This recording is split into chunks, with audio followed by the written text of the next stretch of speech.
Can't tip a winner to back to save myself. SuperCoach is struggling, going really well in this, this footy thing that we talk about for hours every week.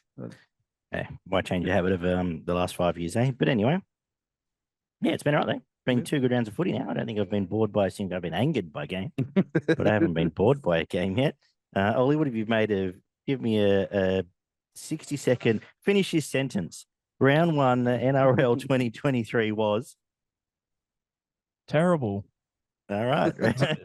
I tipped 2 from 8, and I, like Barney, lost both my SuperCoach games. So, yeah, I don't know. I don't really know many people who tipped exceptionally well this round, to be honest. It seemed like a bit of a stinker for most.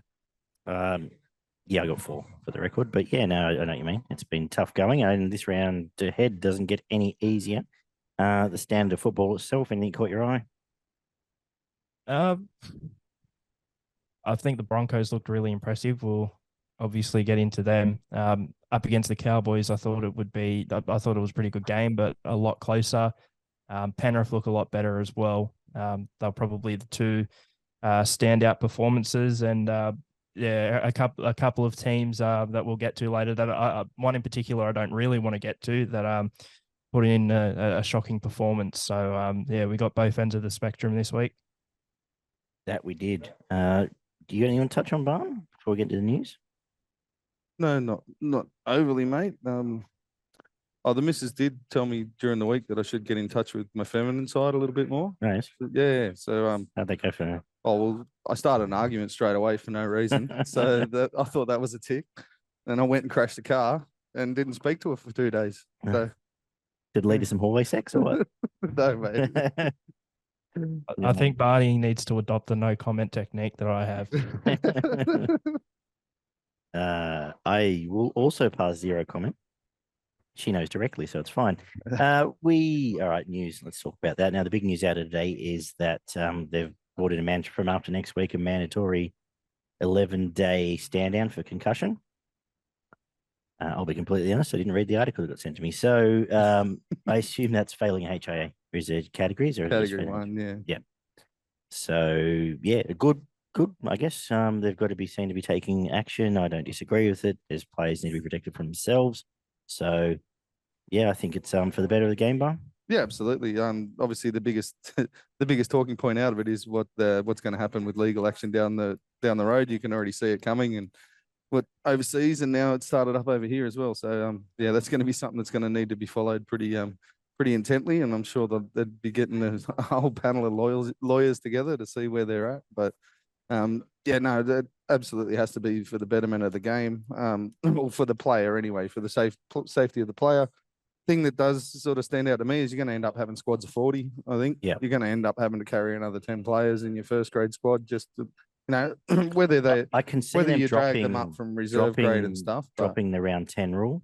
Yeah. For developmental. Yeah. They're going to have to do something. I think they have to, because Newcastle already applied for dispensation. Yeah, no, it's going to have to go that way. They're going to have to find probably another pool of 10 players from somewhere, whether it's reserve grade or the junior grades, to come in and look after the blokes that are getting seriously knocked out, because it seems to be at least 1 or 2 every week. So, Ollie, I mean, any rules pretty much being brought in to ensure the safety of players, especially with head knocks, I'm all for.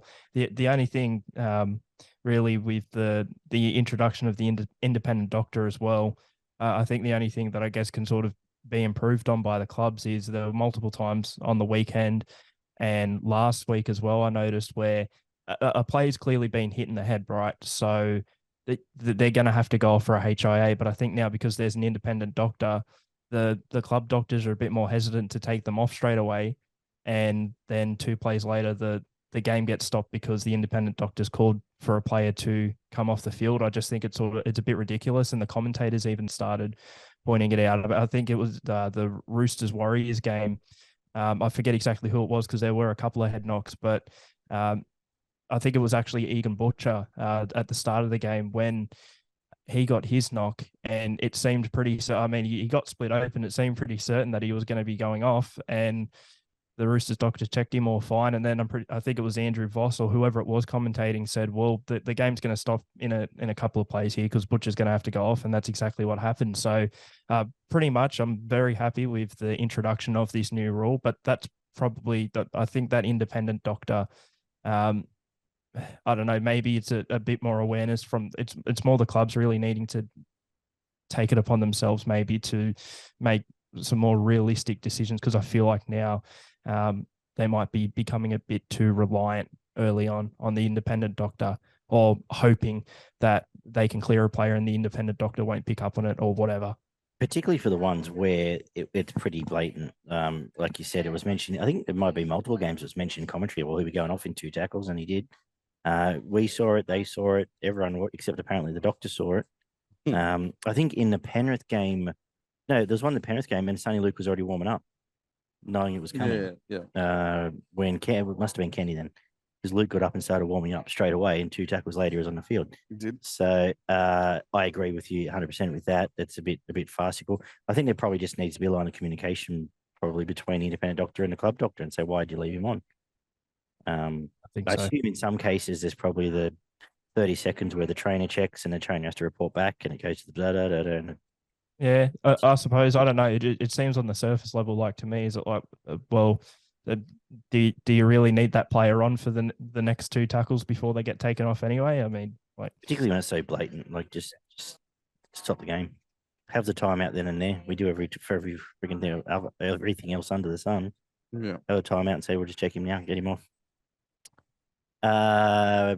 That was going to lead to, but overall, I agree. I think there's kinks to be ironed out. We'll see it in practice. You both raised pretty valid points. Anything else you want to finish on regards that? No, well, it's obviously a fair bit to play out, but we'll see where they go to from there. Let's get to signing news. The Chooks have re-signed Teddy after all the alleged drama till 2025, so good for them. That takes him, I believe, to 33. Nathan Brown's also signed there because I believe Gordon Tallis called it the salary circus or something, or circus tent. Circus tent, they went and found another Origin forward just to bolster their ailing stocks. Poor buggers. Any thoughts on either of them, Ollie?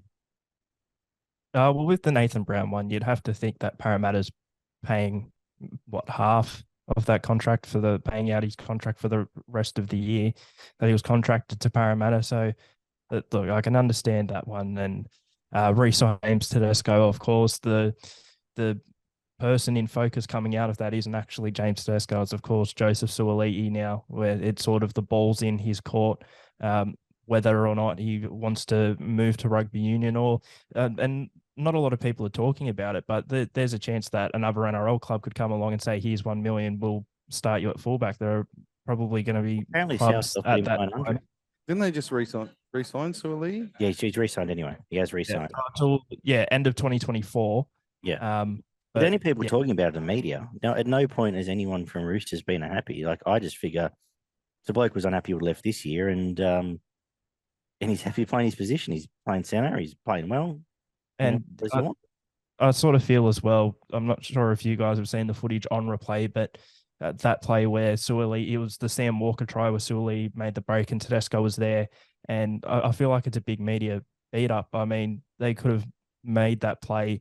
They probably have in other games last year or whatever, and it went unnoticed because to them it's just part of the game. But people saying that Suaalii purposely didn't want to pass the ball to Tedesco so he could score more. And I made the joke. We were up here actually. I made the joke live, but I didn't mean it. Like, it was just part of play. It's footy.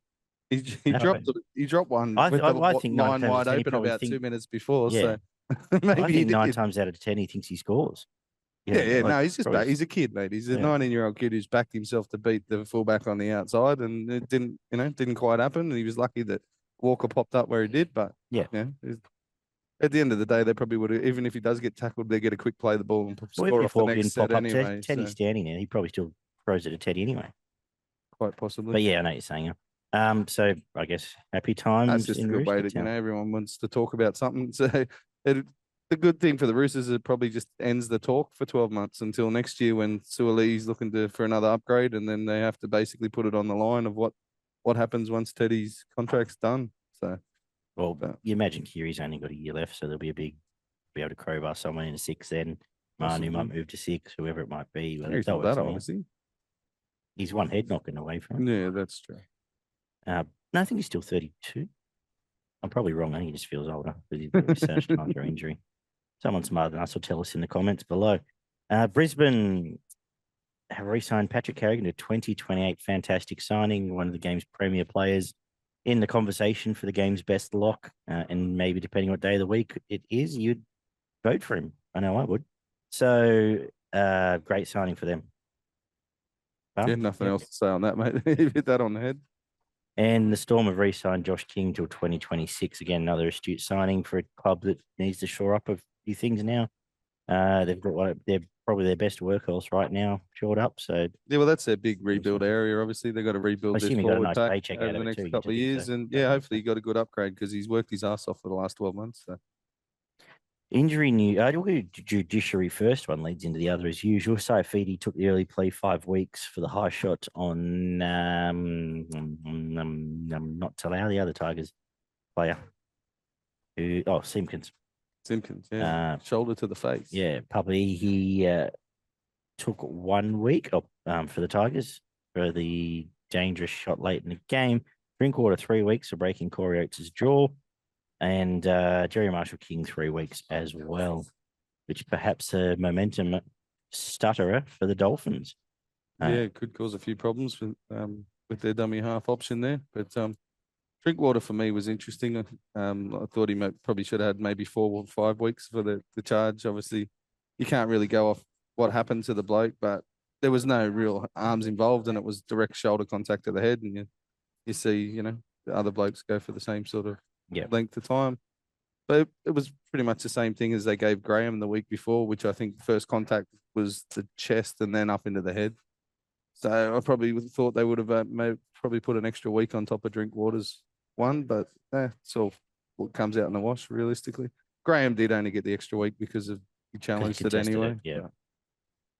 Nothing at all? No, not really.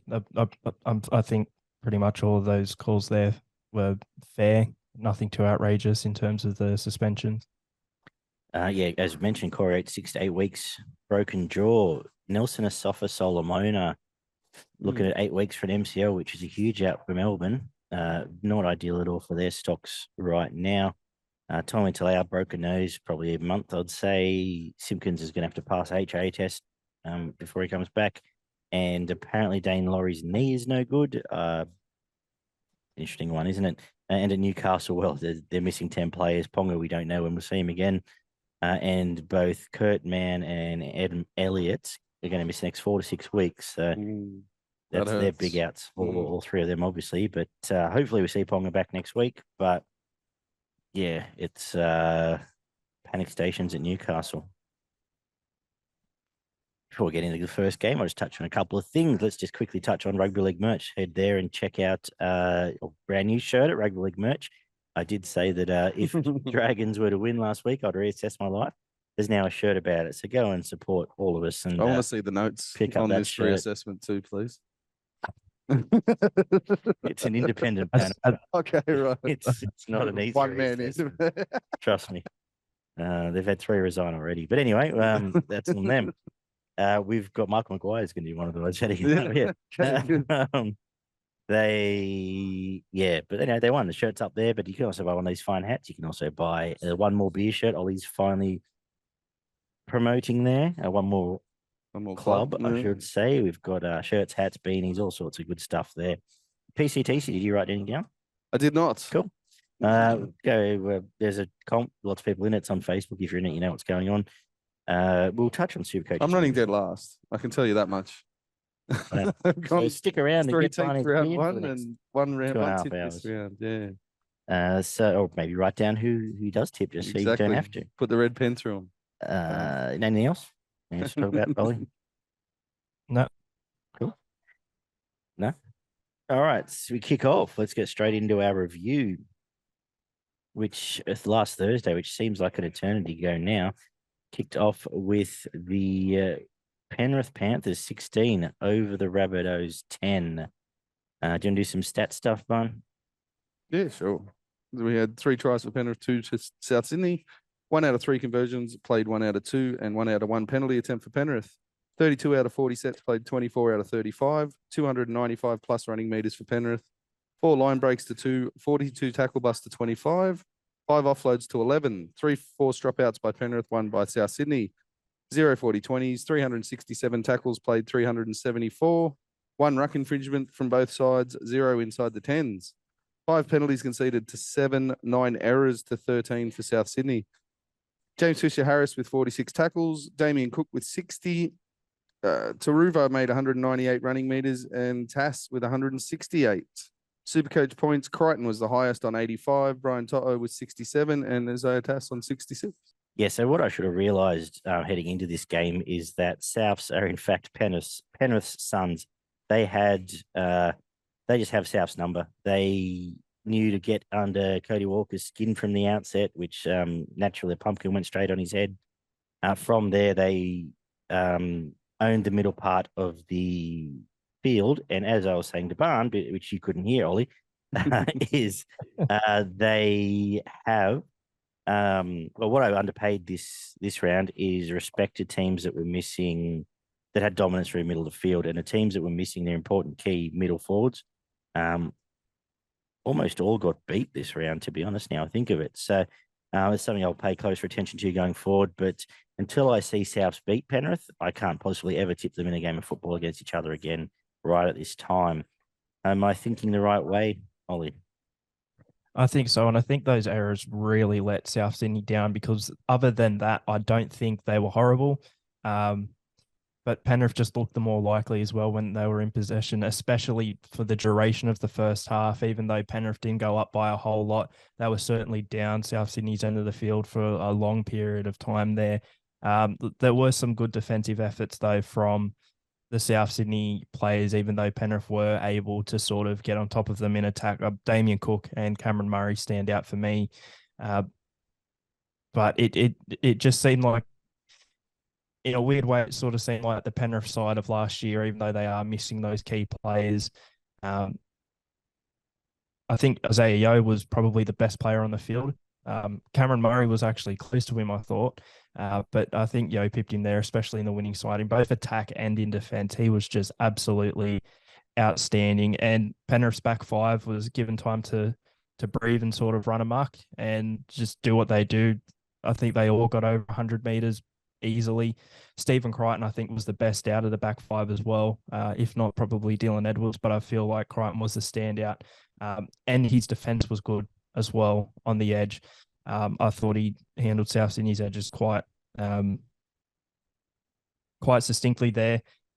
Penrith, they probably deserve to win by a bit more based off of the scoreline, but it's weird because I don't think South Sydney were that horrible, literally, other than the errors. They still had players like Murray, like Damien Cook as well, who put in those big performances. And I think that if it just wasn't for the errors, we could have had a much closer game.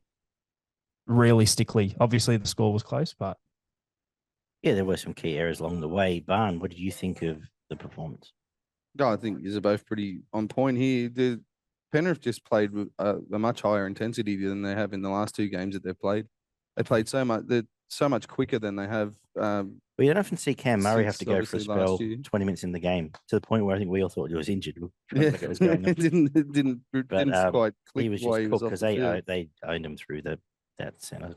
Yeah, they just came out with a completely different attitude, and they went straight through that middle. They obviously came there with a game plan to turn over that ruck and come back in behind, and they made massive inroads at the start of this game.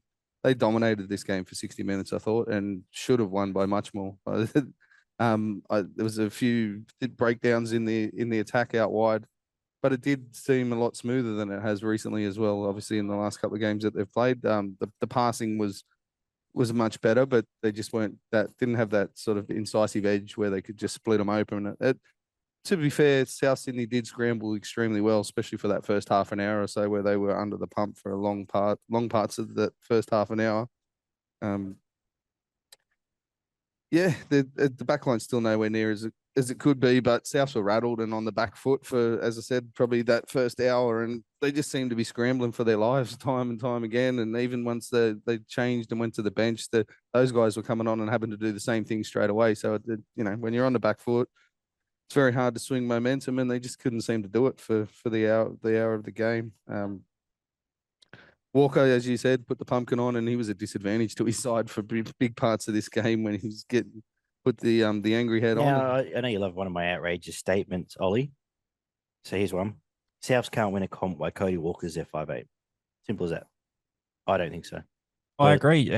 Go on. I might have said this last year. So, but well, they would be much better off long term or even short term having Latrell play 6 or finding a 6, having Latrell play 6 and getting so like a Swahihi, for example, to play fullback, or trying to get Blake Taff up to scratch, because there's just too much of that crap in his game, and I think that'll be a job for him. But... It was a complete detriment. Well, yeah. What about when he came on and here he is and he dropped the first one, and then I think dropped it. Anyway, Taruva's an absolute workhorse for a little bloke who sits on the wing. He's been getting through a mountain of work in the last couple of weeks, and he did it again in this one. And he had a big impact with that hard work. We can't wait to see him get a bit of clean ball, and because he's got a lot of pace. So when they do click, I expect him to start putting on some tries down that side for Penrith. Jerome got a lot more involved in this game than he has in the last couple. It was his best game in a long time. His defense was quite good too. He put on a shot or two, which was nice. I shouldn't say that because he's pretty good in the World Cup, but he was very, very good in this game. And I think Liam Martin flipping to the right was a big part of that. Yeah, absolutely big part. Short up that his outside shoulder, which always helps. Isaac Thompson, I thought, had a pretty tough night for the South Sydney team, which you get that. The wingers every now and then have a bit of a shocker. I thought Shakai Mitchell was fantastic in the middle. He's starting to really force his name into maybe possibly a starting position if he keeps going the way he's going down the track. Murray was good. Trell was good when he got involved, but he didn't get involved for 45, 50 minutes of this game. He just had one of those games where he sits out the back and watches everything sort of go by.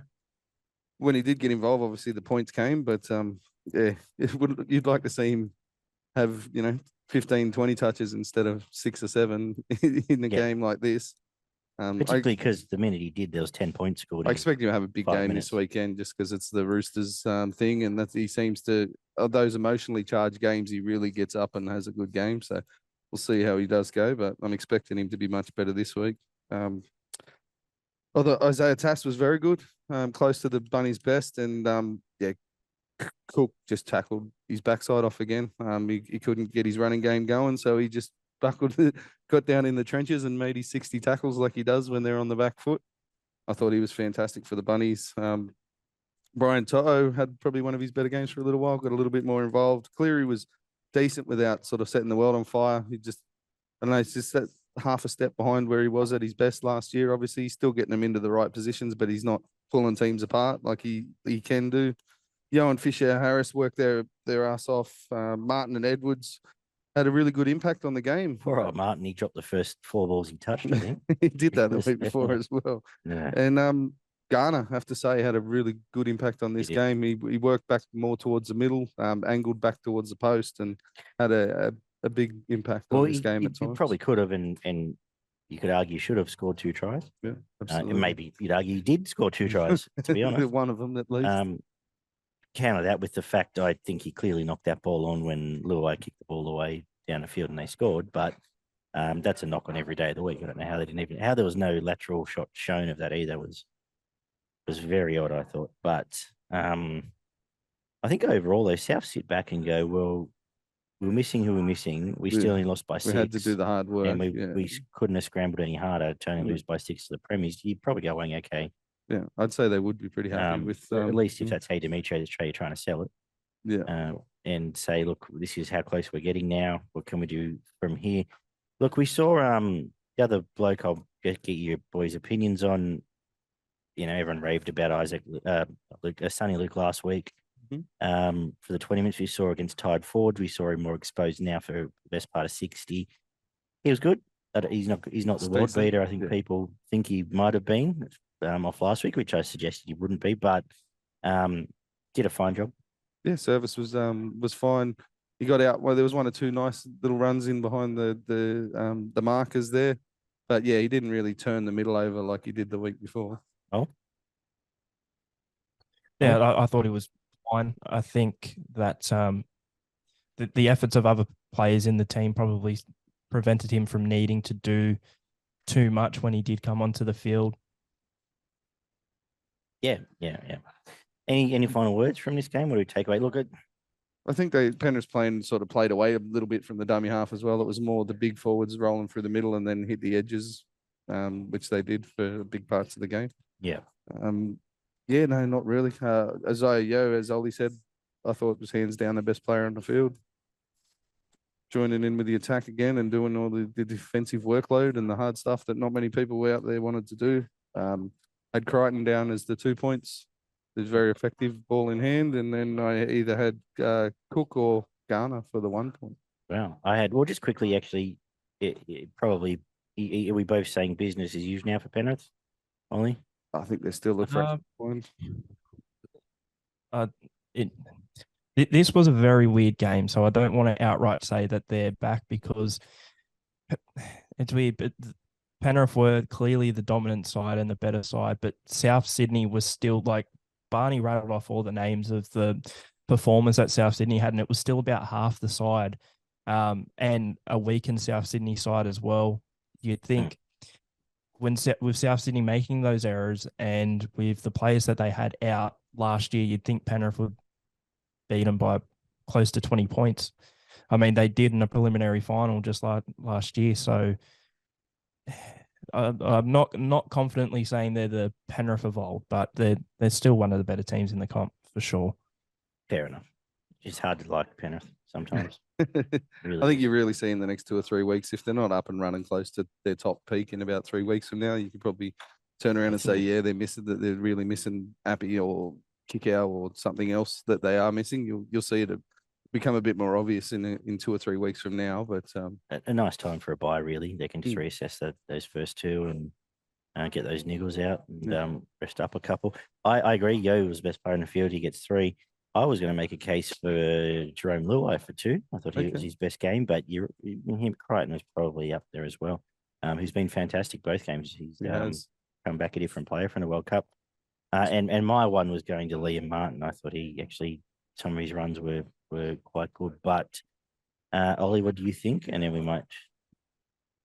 Well, I've got Yo and Crichton as my 3 and 2 as well. So I'm with Barney there. But I had one for Cameron Murray. Even though he did go off, I thought he had a big performance. But I'm willing. There were other players who were pretty close that I was considering. So I'm happy to concede him. Yeah, I'd say Cook, Garner, or Martin. Pick between those 3. Martin. What are you about Liam Martin? It's hard to go past Martin. But Cook made 6. No, Martin. All right. Yeah, so GT, we're going to go Yo, Crichton, Liam Martin. All right. Refill? Yeah, refill. And I will just go and turn this fucking music down because I've turned it back up. Okay. We got back Friday night, which kicked off at 6 p.m. with the Knights 30 running down the Eels 26 in a ripper of a game, really, unless you're a Parramatta fan. Other news today is they've extended Brad Arthur. I didn't talk about that, but Para fans are rejoicing in the streets largely after jumping out of the second-story window. But, geez, they really do not like Para fans. Do not like a coach that got into the grand final last year, do they? No, from what I've seen, it's like nothing I've ever seen.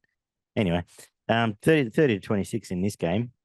Para now 0-2. Barney, some stats.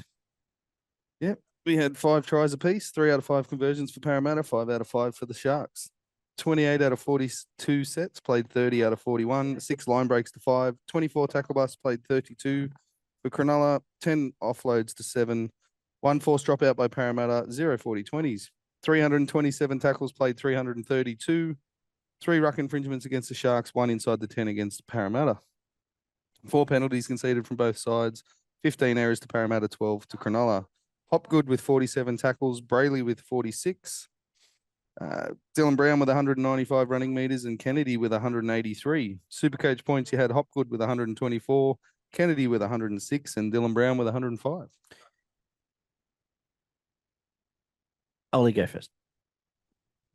Well, first of all, with Parramatta, there are already fans who are screaming for the worst, and I feel like it is possible they can start 0-5, which I've seen a lot of people mention. But the fact of the matter is they were competitive and on top of Melbourne for a lot of the game in round one.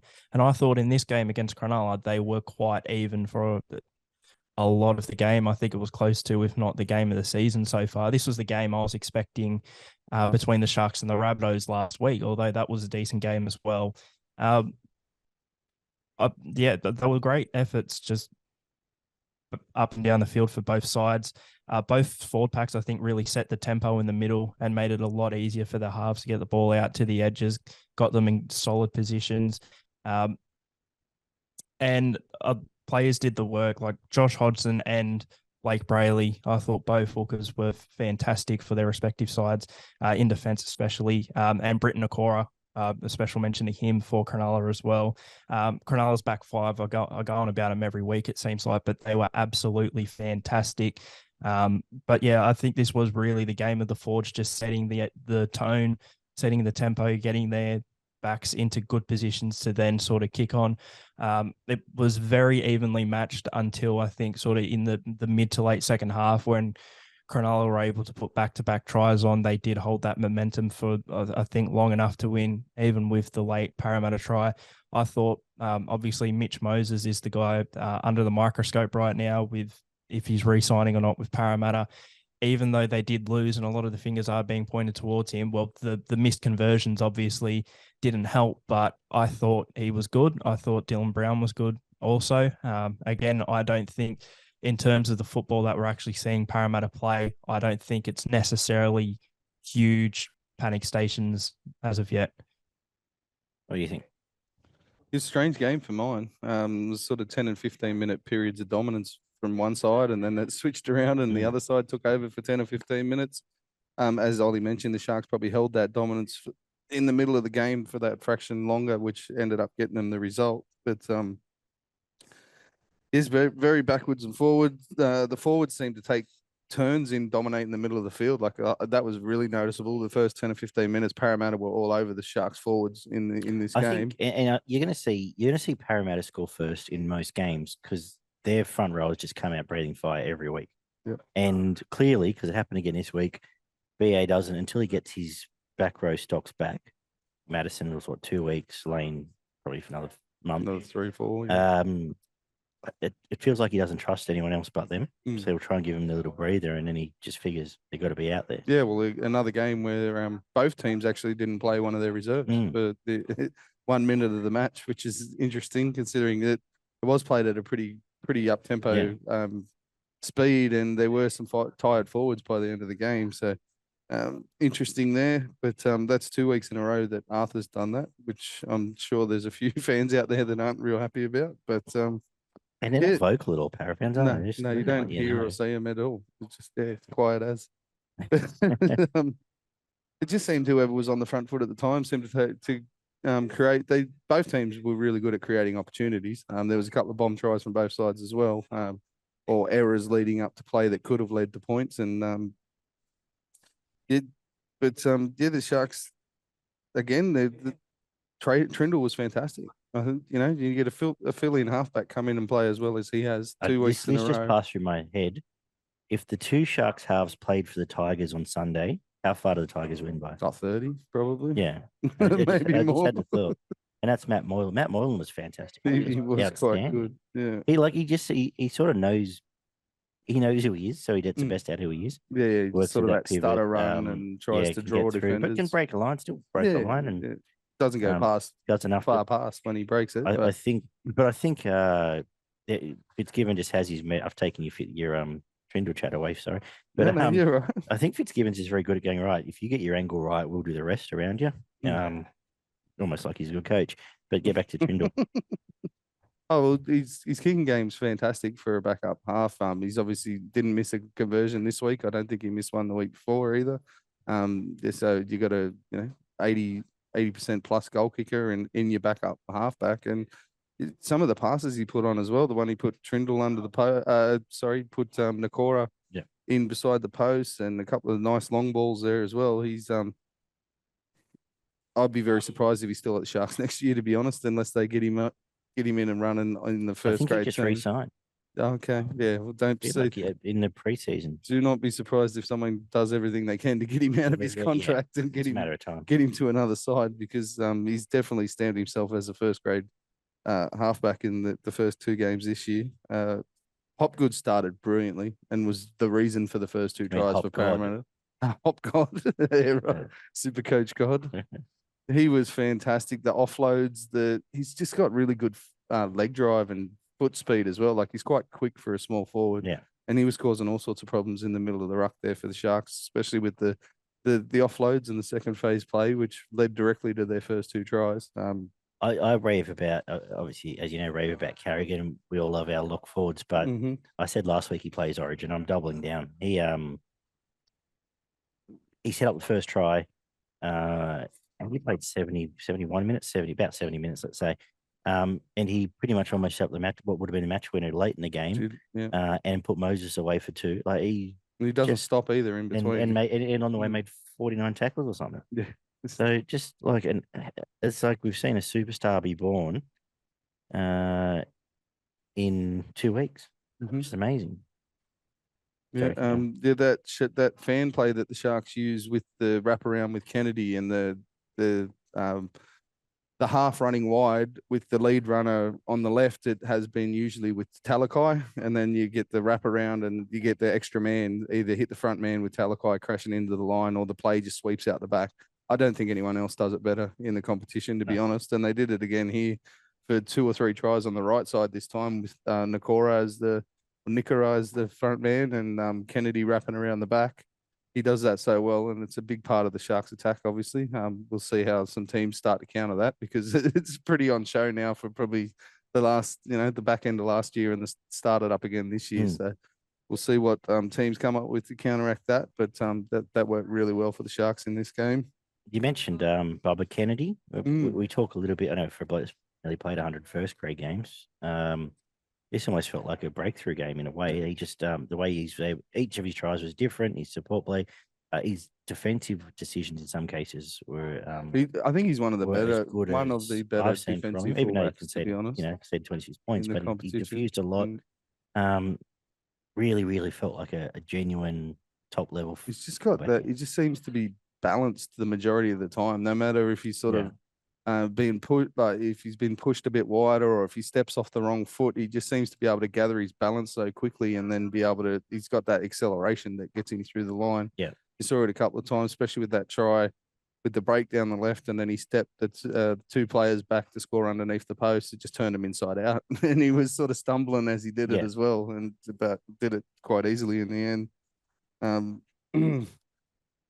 I thought Sivo was probably the best of the back 5 for Parramatta. I thought he had quite a good game. I'd like to see him do a fraction more work, just carting the ball forward for such a big guy, but I thought he was the best of the back 5.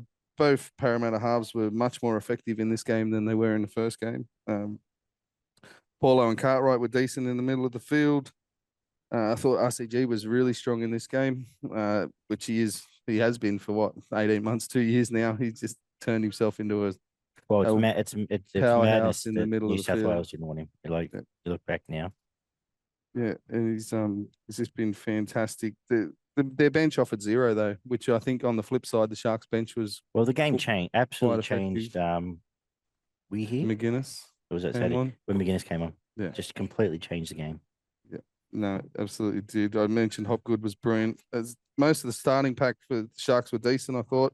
Uella minus probably ULA, who was a little bit down, which he seems to do. He'll have a run of 2 or 3 games where he's average or just below, and then he'll have a good one. So hopefully he's due for a good one shortly.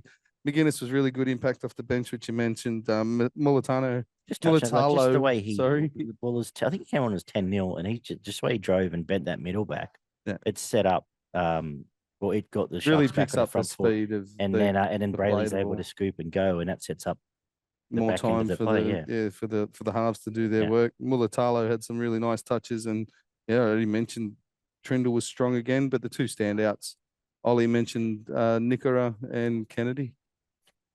Ollie, anything else you want to touch on here? Other than, and I can't believe I forgot to mention him, but you guys brought it up. Will Kennedy, I thought, at least for me, best player on the field. Yeah. The only other one I'll just quickly mention, because you had a little bit of a rev up for him last week, but Finucane turned around this week and produced, I think it was, He put out some good numbers I this think it was week. some real good numbers, 176 meters and the best part, or 43 tackles to go with him. So, much more. He's a from- brilliant much more player. A-grade Last from week he him. was he was a little bit down, and obviously first game of the year. Got to start the year off somewhere. The bloke's getting to the back end of his career, so Yeah. he'll do some really good things for the Sharks during the year. Feeling I'd better like now? to see him stop ball playing a little bit, to be honest. Yeah. Well, I think Just leave he's it to obliged to play. McGuinness and Well, as we've said, like, put him back the in the middle, halves. just start him in the middle and go Yeah. from there. I wasn't that down on the Sharks with their performance against South. Really, it was the defensive errors that really had me upset, and they cut them in half this week. So we'll see how they go again next week. Yeah, so you're feeling good. Winning the board, off you go. Absolutely. Got Nico back I Sunday. can't realistically. The good thing it does give him They is, should like, be because the mail in the was Nico full. was coming back this week, but when you're looking good, you don't have to rush him back. Yeah, So you that's can right. just say, mate, if you have a month off, it's sweet. We'll be right. And apparently it's a reoccurring thing from before Christmas. Yeah, right. He did it before Christmas, and then it's happened again just before round one. So Old man they injuries. probably want to give him a bit more time. Yeah, in what, a 24-year-old? You know all about. I don't think I did a calf until I was about 35. Yeah, that's right, my mate.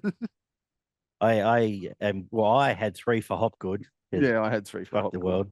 2 for Kennedy, and Yeah. then take your pick from Moylan, Nakora, the other people. I You had mentioned. Dylan Brown or Nakora. I'd say probably go with Nakora, but Well, I had Kennedy 3, Nakora 2, and Hopgood 1. So Well, you're with wrong. how So that's fine. that works out. Yeah, go. Hopgood 3, Kennedy 2. just quickly rattle off Hopgood stats, just so just read them to again? make a bird of it.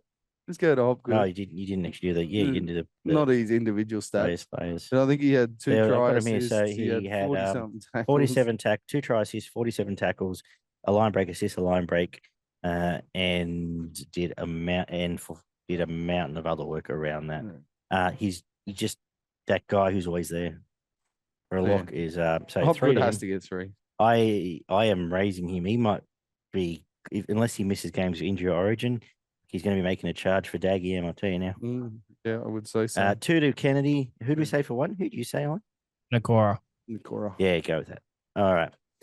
The main event on Friday night was 28-16. The Brisbane Broncos beat the Cowboys, Mark. They did. It was 5 tries to 2. 3 out of 5 conversions, played 2 out of 2 for the Cowboys. A missed field goal attempt for the Broncos, 1 out of 1 penalty attempts, and 2 out of 2 penalty attempts for the Cowboys. 36 out of 45 sets, played 31 out of 38. 430 plus running meters for the Broncos and 115 plus post-contact meters. 4 line breaks to 3, 42 tackle busts to 25, 13 offloads to 3, 2 forced dropouts from Brisbane, 0 40-20s, 292 tackles, played 329, 2 ruck infringements to 1, no inside the 10s in this game, 8 penalties conceded to 9, 10 errors apiece, and a sin bin for the Cowboys. Capewell made 34 tackles, Robson with 48, Farnworth with 244 running meters, and Tamalolo with 202. Walsh with 105 SuperCoach points, Mam with 82, and Jeremiah Nanai with 72. So I sat here, maybe here, but that table was here, at the, for those watching YouTube, at about round 16 18, last year, yeah. 18, when I played Parramatta and said Brisbane in the comp. I'm sitting here at round 2, 2023 and saying Brisbane win the comp. There you go. I loved every bit of what I saw as much as I loved it last year. They're better now because they've now got a superstar fullback who makes their superstar 5'8" into a superstar 5'8". Because now they've got points of attack all across the field. The only thing missing, but they've been good both games. Their hooker combination's been fine, but they've now got these 2 points of attack out the back where Walsh is going to chime in and do a lot of the rainbow ball We know he's got the big rainbow ball. He's going to do a lot of that last tackle kicking when Reynolds isn't going to Stepping, be there. breaking the line. Stepping, breaking the line. So Ezra can do what he wants, like on the other side of the field, and take little either small forwards with him Isn't or he a halves little with him. bulldog? The way he digs into the I love how line. he does it. just I love it. And puts his he's head going to down, get. buries He in. scored 2 here, didn't he? But he'll have games where he just walks in and rips teams apart, especially once you get in some of those lazy. And he's got skill and Some of those lazy pace, footwork. wait till he plays the Tigers. Some of those lazy edge forwards just for half time, he'll just make them look stupid. Yep. But then you've got every one of their backlines got size and skill. Jesse Arthur's coming back in; he's going to be fine. Going back in there. The only one they're almost carrying right now is Katoni, and he was fine. Yeah. If he's right, he can score They can have a 4 massive tries on his impact. night. Yeah. They've got monster forwards that just don't stop. Payne Haas is bigger and stronger and faster than every other prop in the game and has an engine to match. Yep. Carrigan, as I said, is the best lock in the game. Jensen punches above his weight, and then they get halfway in the game, and Flegler comes on, who's an international forward. He's starting at most other clubs. So, 100%, and he will be at the Dolphins next year. Reynolds can now, he just does, he controls, he calms everyone down, controls it, he will put the pumpkin back on people's heads who might need it. And I love the way Reynolds ultimately hit them home last week against Penrith. And even here, when they need to calm down, he calmed down. He said, "All right, just let me kick Then he for broke a bit." him open. Yep. He can set him up. He can. He doesn't have to do a great deal in between. I just think Brisbane are in. I think they're only better for last year. I still stand by the fact they gassed out. And they may still again this year. Yep. And we'll see we will know what happens then. But they're going to butcher a lot of teams, and that might allow less gassing out because when you're playing from in front, it's much easier than having to get in that wrestle. Yep. What did you think, Barn? Yeah, well, just on Reynolds, I love the way he narrows the field and sort of peppers those edges and drags the defense in and in and in, and then you just get the room for your outside guys to do what they do, which makes obviously Walsh and Mam look at that little bit better. But yeah, he's always been a class player, Adam Reynolds, and yeah, deserves it. I thought it was a fantastic game of football. Cowboys started extremely fast, and they looked like they were going to blow the Broncos away. I thought in the first 15 or 20 minutes. Same thing happened last week with Penrith. But they're able to just hang on that bit, and they can get that little bit of once they get that sniff back. I think it's almost like they can weather the storm, and I know they'll still have House and Carrigan to tag that team momentum 20 minutes back in the other way, and it was all off the back of Jason Tomalolo early. He was dominant. He was busting tackles, putting blokes on their ass while he was carrying the football. He put a couple of nice shots on as well in defence, and yeah, they just couldn't seem to catch the Broncos and cash in. Like they had them stretched for large periods of that first 20 minutes, and they just couldn't break it, put that last pass on or that last kick, that finishing touch to produce points. So, they're very dominant in the first 20, 25 minutes, and then it just shifted, and the Broncos took over after that. They just started to win the field position, as you said, with Carrigan and Haas rolling through the middle of the field. I think that may have been when Flegler came on the field as well to add a bit of extra punch through that middle. And we've seen how important Lenu is to Para. Flegler's almost will become as important. Yeah, because when you get into those, well, he already has been. Like he was for because most teams don't have it. Simple as he that. was close to their best forward last year. Like there was games where he was outshining Carrigan and Haas, but not as often. And a great pick. And I didn't mention him, but you add Tapau and premiership winning international pro. Comp actually Tapau. You want to Manly? Not sure. A long time ago. No, Bent Tigers. No. You might not have. Yeah. South. I think so. I don't know. Maybe not. But he's an international forward. Point is, he does it. He's a very, very useful fourth choice prop. And the Broncos managed to catch up and just even the game up right on half time, which happened a couple of times this weekend. And the momentum completely changed in the second half when they came back out. The amount of times Reece Walsh burnt people with just pure speed on that looping run, and then the acceleration and the speed they couldn't touch him, especially poor old Hiku. He had a horrible night trying to defend against Reece Walsh. He's someone we've said is the cornerstone of their backline defense a lot of the times. And he turned him inside out a couple of times, and then the bloke went to fullback, and his night got even worse. I think he dropped 2 or 3 bombs, and another defensive error there. So yeah, it was a poor night out for poor Peteheku, but yeah, that was off the back of Walsh's footwork and pace. They look the defense of the Cowboys just seemed to get slower and slower towards the back end of the game, and they faded out, which they did in the first game as well this year, which you didn't see from them last year. I'm not sure if they're just not up to peak fitness yet, and that's something that they're working on, hopefully having a month down the track from now. But yeah, they definitely they're not hanging in for that 80 minutes like they were. Every game Brisbane last year. have their number in terms of their defense because they are the specials for that umbrella defense. That grubber in behind turns them around all the time, and that would have taken a lot out of them. But I think a lot of their, not even a lot of their points, but a lot of their repeat sets came from that. They just turned, kicked in behind fault, kicked in on the other side behind, and just made them turn, come back, work around. And I think it was you that flagged it from last year. And it came back. And especially because I watched it live, and I went back and doing notes and watched the mini today. And when you watch those minis back to back to back, you see it just becomes a pattern. You go, well, there it is again. There it is. Yeah, well, you see it for the teams that do rush from the outside in, and then it just for some reason it's the most I've noticed for the Cowboys in a year. It was for better or worse. I don't know.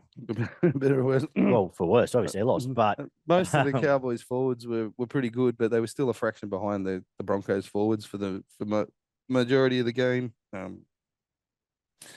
I thought Tamalolo was fantastic and close to the best player on the field, but he sort of towards the back end of the game, he tired like the rest of the side did also. Holmes and Nanai were the best players for the Cowboys easily. I thought they had the biggest impact on the game, apart from Tamalolo. Flegler and Capewell were pretty good. I thought that for the Broncos, both halves were fantastic. Like, you can't go past it. Imagine if you had those two playing for you on the weekend. It was just only I know I mentioned every game, and I'm not going to, but it's there's only more to Rap Moylan than anything else. Absolutely, I know if they would have. Kicking game's fantastic, and they opened up the edges for probably a 20-minute period there. They were doing it at will. Walsh and Ezra Mann were just terrorizing the Cowboys' defense, but Oliver. Carrigan and Haas, they keep doing it. Yeah. And when they go into doubt, they just tag team. Let's go over the next one, you have the next one, I'll have the next one, and then all of a sudden there's 30 meters, 40 meters, and off we go. Ollie, hello. Do you want to talk about this game? Yeah, well, I'll just have to remember after we're done here to go to ESPN Footy Tips, my PCTC tipping comp for the NRL, and change my tip from the Broncos to the Dragons, because you have absolutely just ruined their season. Something about I'll tell you what, third time you've done it. This week, I'll buy 5 of those shirts. In 2020, you made the shout when the comp was stopped for COVID, and they were on top of the ladder. I tipped them in the comp 3s in a row. This is the 3rd year in a row. Never at the start of the season. You're going to buy their stupid lollipop-looking one they brought out. I mean, yeah, so they're gone. But let's just pretend here for. Usually, wait till we get into. They won't win a game from round 2. Can you imagine? Let's just pretend that they're not gone, and you didn't just curse them, and focus on this performance here. I think you guys pretty much covered it, but what stood out for me is, look, in terms of the errors and sort of the negative plays, both sides were probably sort of on the same level. You can't really say that the Cowboys were let down or it was a poor Cowboys performance, because there were still some really good plays. I mean, Jason Taumalolo ran for over 200 meters, and you're not hearing anything about it because of how good Brisbane were as a whole and just how dominant they were. So think about this. It's a top 4 team from last year. They weren't horrible, but they were well and truly beaten by the better side, who was Brisbane on the night. So if you want to look at it from that sense, then maybe they are a premiership contender. Yeah, maybe I'm the good vibes. If I say Brisbane might win the comp, then it might be good. It might counteract that, or it could make it worse. Sorry, Broncos fans. But that was the big takeaway and the big plus for me from the game for the Broncos, is that the Cowboys weren't all that horrible. And again, in terms of those negative plays, the sides were pretty much on the same level. So you can't really put this down to a poor Cowboys performance. You've really just got to look at the dominance of the Broncos. You mentioned Nana earlier. He's a funny one because he scores. He got his 2 tries. He did it, but he never produces numbers, does he? He's not a workhorse back rower. He's a especially not in defence. and he missed. I think he missed 8 tackles as well. He'll get on a roll in attack and he'll get really involved for half an hour and Yeah. cause a lot of problems. But yeah, there's some defensive issues there that he really He does ran for need to work on. 31 meters, and he made 26 tackles and missed 8 to ineffective. So he missed a third of his tackles. Mm-hmm. And ran for 60 meters. So, yeah. But he jumps like a winger and jumps over top of people. And then and can barge over short. Cape will never produce it. Like, there's different types and that sort of thing, of course. But it stood out to me just how average his stats were. Yeah, what do we take away here? So I made the case the other day that Brisbane Cowboys, they've come back after getting to the final last year. They couldn't win a trial. Admittedly, one was against Brisbane, but couldn't beat the Dolphins first up, and maybe that's decent form. Mm-hmm. Limped home against the Canberra Raiders, and you can make the case Canberra should have beaten them. And then they've I think in the end soundly been beaten here. It was pretty comfortable. If I was looking at it from a racehorse form view, I'd be getting the text going, don't worry about them for a while. Yeah. They've now lost Drinkwater. Need to prove something. And they've now lost Drinkwater. And are you concerned about them, Oliver? I'm concerned about Barney right now and you, because you obviously have made the crow about the Broncos, but I'm reminded of Barney's preseason love affair with the Cowboys and his little love rant that he gave him. But I don't want to pen him just yet. But one thing I was really let down about the failure to close out the Canberra Raiders, because we've said it on the show before, Canberra aren't that great a side overall, and the fact that the Cowboys were able to start out that game in round 1 really hot, and then they just let it absolutely slip away. And again here, they weren't. And there's been a lot of talk of how hard their preseason's been, Peyton. Yeah, got in on this year. Yeah, I don't know. Maybe it doesn't work 2 years in a row. Maybe he didn't change up enough, and it was just sort of the players got sort of tired of it, and it's starting to become too much of a stale routine. Even though it's the second year, but when you're pushing your players winning gets stale. I wouldn't know, but I wouldn't have thought winning gets stale. No, but what are you saying? Yes, I know what you're saying. Yeah, so I don't know. It's hard. I don't want to pen them just yet. I know they've got the Titans in a couple of weeks, so they'll be fine there. Don't worry about that. Yeah, it's a tough one because I've been really let down by the Cowboys. I thought in this game as well they would be a lot better. Again, pretty much on Brisbane's level in terms of negative plays, so you can't really say they were much worse there. And some really good performances, but they've been outclassed by a side that you would think heading into the game they were probably still a little bit above, if not on the same level as. So I want to put this one more down to maybe before this game we were underestimating Brisbane a little bit, just how good they are. But maybe yeah, lost to 2 top 4 teams. Yeah, well, for me the focus is on that Canberra game that they just snuck home and won, because the gap between the quality of those two sides, or at least the gap that should be there, it was an abysmal performance.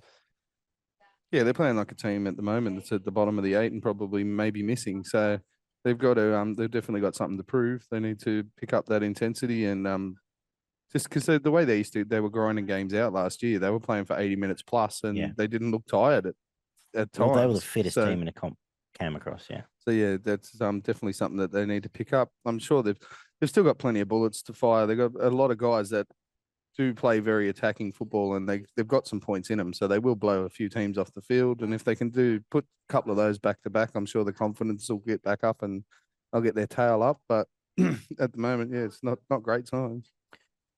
Any final words?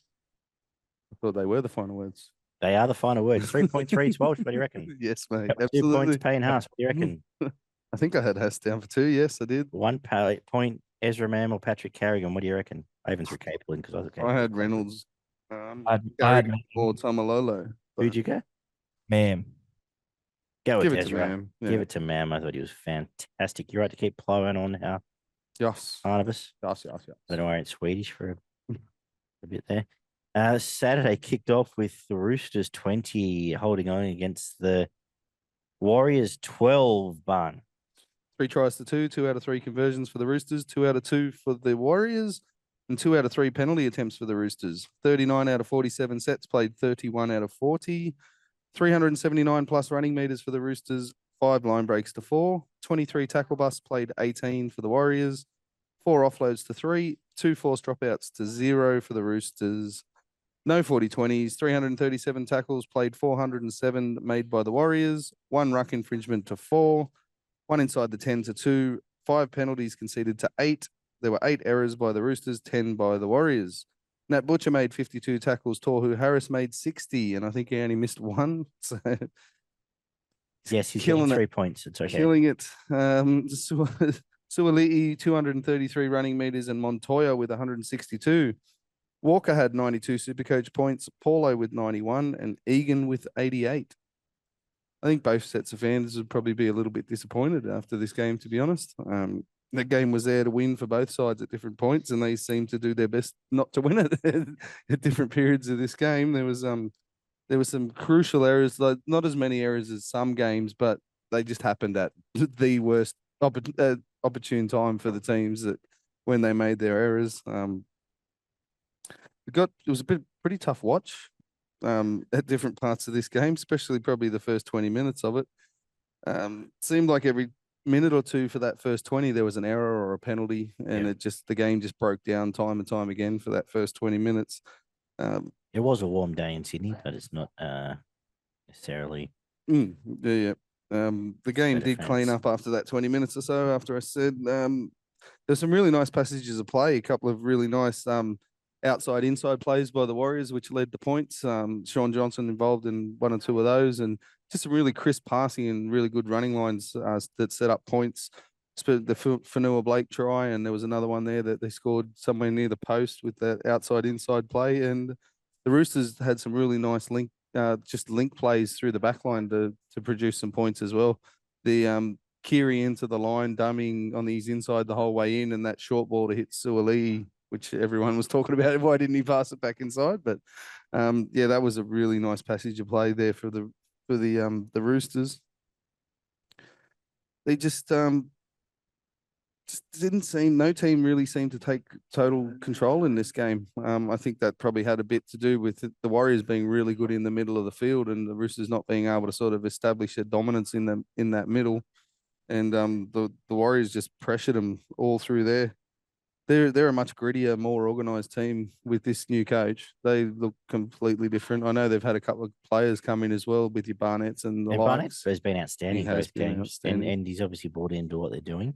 Niakore's been he missed a tackle earlier, key tackle in the game, but his back end work was. But really they're good. a much tougher side. They're much and they fitter. didn't have Tohu at the start. You got Fanua Blake and Wade Egan's been absolutely sensational. Yeah, They've got they're a pack you turn up knowing you have to beat, and you're not going to beat them comp won't be unless able you to at least beat 'em in the match the forwards. so, yeah. Yep.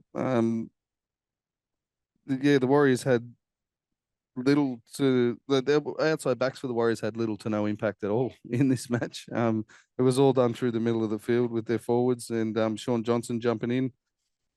Barnett and Fanua Blake were great. Niakore, I thought, had a massive game. I thought he was really good, minus that error that you mentioned. Sean Johnson was fantastic. It was probably one of his better games for quite some time, to be honest. And Tohu Harris was very close to the best player on the field. On the flip side, most of the Roosters' outside backs were good. There wasn't really a poor performance from the outside backs from the Roosters, but their forwards were average and didn't really have much impact on the match whatsoever. Probably doesn't help when your hooker's gone after 20 odd minutes, but definitely made a difference. Lindsay Collins tried hard enough. But he's a soul, swimming upstream. Cheese got bashed out of the game again. Collins and Egan Butcher were really good, but Nat was probably their best forward. Teddy was good, a couple of little errors there, but could be better, obviously. Bolo had a decent game, and Suwali's just a constant threat when he has the ball in hand. Like, he just looks like he's going to push someone off and break the line, or, maybe put someone away if he decides to pass the ball. I thought Sam Walker was really good in this game as well. So. Both halves were. What they got out of it. I thought Kiri was, like I said, has some nice touches. I still think there's half the element of who's in charge, but I think it's gradually acceding to Walker being in charge. He just plays a little one-dimensional for me. He's a little bit more. He thinks about himself first. Yeah. What he can create for himself rather than he's outside. Yep. Ollie. I think the heat did play a factor in this game, especially in the first half for the Roosters. For the first 20 minutes, though, I did think they were well and truly on top, even with, as Barney mentioned, sort of the errors and the negative plays that were occurring. But when the Warriors had the ball in hand, they did very little. And I think they had their only chance really within the first 20 minutes was off the back of a penalty that they got as well. So, and the Roosters had the ball in the Warriors half for majority of the first 20 minutes of the game, and obviously they were able to get on top of them there. But I'm going to start calling this the 20-minute curse, because how many times have we said after 20 minutes is when their forwards start getting gassed, or when a team sort of drops off and they lose that momentum? Now, usually it's the underdog in a game, right? That's up for it for the first 20 minutes and they're matching the favorite, but they usually drop off. Well, it was sort of the opposite here. I feel like the Roosters dropped off after 20 minutes. And again, the Heat certainly wouldn't have helped. Brandon Smith going off didn't help as well either, and the Warriors were able to get their chances there. I thought Josh Curran, especially in the first half, some of his defensive efforts to maybe stop the score from being even bigger than what it was going into halftime, I feel like he was crucial as well. And you mentioned the rest of their forward pack as well. And towards the end of the game, though, it was there for the Warriors to win and come back. Miraculously, they obviously had the players off with HIA. And again, they were probably feeling gas due to the Heat, their big forwards as well. But they hung in there. I got to give them credit for that. But I mean, I've taken note of some of the mistakes. It was they had the ball on the Roosters line, the 70th minute, and there was no dummy half. So the Roosters were able to jump on the ball. That was a big one. Dylan Walker just knocking the ball on flat. I think they had 60. I think it was a set restart and they were about 20 out from the line. I mean, these were chances like that. They weren't only mistakes, but they were unforced errors with the game on the line. You're 10 meters from your opposition's try line. And just to do that. And again, you could put it down to fatigue or whatever, but you just cannot be making those mistakes. If they didn't make those mistakes, they might have won the game. But again, that's what really let them down in the end. And I don't know. I just think it was a poor effort from the Roosters as well, really, other than the first 20 minutes, allowing the Warriors to sort of come back, because even after halftime, there was maybe a little period there, I think, where the Roosters probably had that momentum back, and that's when they scored. But the fact that they were able to let the Warriors hang in there as well with the players that they had off, again, I feel like the Heat really did have an impact on this game, because everyone was just gassed. I mean, by about the 70th minute, all players were pretty much just out of it, and it came down to who could just withstand the rest of the game, and it was the Roosters, because the Warriors made those silly mistakes. Yeah. Look at you. Well said, Ollie. Good job, Ollie. So is it panic stations yet for the Roosters? We've all tipped them to win the comp. We're getting nervous? Not anymore after Brisbane. Absolutely. Well, they do have a bit of forward stocks to come back, but I've said it to a few people and I've had a couple of arguments, but to me, they're thin on replacement forwards. And I know you can name the guys that they've got there, but you're not getting more than 20 or 30 minutes out of them, even because if you have to push them and stretch them past 20 or 30 minutes, they basically may as well not be on the field, because they're not putting up the numbers that they need to after that 15, 20-minute period of being on the field. So isn't it funny how really one Felice Kafusi tackle could have changed this season? Extra this season. The butterfly, yeah. You got Hudson on the weekend too. Oof. Yeah. He did. He's playing well for Felice. I'm giving 3 to Tohu because, like I said, fuck the world. He was the best player in the field, and he's so great. You can do the rest. I've gone the same way, mate. To be honest, I had Tohu Harris with 3. I actually gave Sam Walker the 2, and I had either Fanua Blake or Suoli for Yeah, the I sort of one. was thinking the same. What do you think, Ollie? I think you got to go Suoli. I had him with 2. I had Walker with 3, so I'm happy with that. And Tohu, Gets the 3. He's getting 3. Quite you. I'm happy with Yeah, good. Just as long as nothing's lost Conceding in it to me. translation.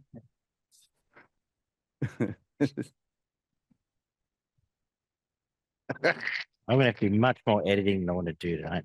Fuck. Right. All right, 20-14. Dolphins in the next game on Super Saturday defeated the Raiders at Redcliffe in front of about 10,023 people, I guess.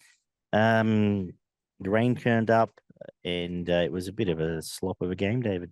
Yeah, it got a bit about that way at the end. 3 tries to 2, 3 out of 3 conversions for the Dolphins, 1 out of 2 for the Raiders. 1 out of 1 penalty attempts for the Dolphins and 2 out of 2 for Canberra. 34 out of 45 sets, played 34 out of 41. A line break for the Dolphins, 3 for the Raiders. 13 tackle busts, played 26. 5 offloads to 10. 2 forced dropouts to 1. No 40-20s. 366 tackles, played 357. 1 ruck infringement from both teams. 3 inside the 10 against the Dolphins. 6 penalties conceded to 8. 10 errors apiece. 2 sin bins to 1. Jeremy Marshall-King with 41 tackles. Hawira Naira with 39. Nichols with 185 running meters. And Chris with 191. Gilbert with 80 SuperCoach points. Hamiso with 79. And Tarpanay with 64. Just quickly, I really like Redcliffe Stadium. I think it looks great on TV. I think it looks a lot of fun. I'd like to go there just because it has a bar. I'm not supposed to. But at the end of the day, you've got to say the NRL have done a great job in finding the right team to bring in because they had an existing fan base. It translates straight away. Feels like they've, I'm going to say part of the furniture, but when you have a culture, it shines through, and they've done a great job, as has the people involved. And as we said in our preview, Bennett did a lot of things right in player recruitment. Ollie, what are you thinking as our Queensland correspondent from Cranebrook? No, you weren't supposed to reveal that I'm currently in Redcliffe next to the stadium, but that was a surprise for later. It was a game that was very reflective of the weather. Again, I think just the wet conditions, the Dolphins really hung in there and sort of a bit of a gritty game. At least the Dolphins for defense was amazing, I thought. In a weird way, because they've not really gotten those huge marquee signings. It's like we knew how good at least their starting forward pack was, but we might have even underestimated it a little bit. Marshall King's definitely realistically, Felice Kafusi 2 rounds in, so no more dumb things to say. But Felice Kafusi might be buyer of the year. Yeah, he's definitely someone to sign for a new club and sort of set the precedent of hard work. And if you're Mason T, who are you wanting to train next to every day? Exactly. And I feel like with the younger forwards as well, especially it shows like your Gilberts of the world. And the Hammer is just absolutely electric. He is showing that he's a loss for the Cowboys 100% in that fullback role and defensively as well.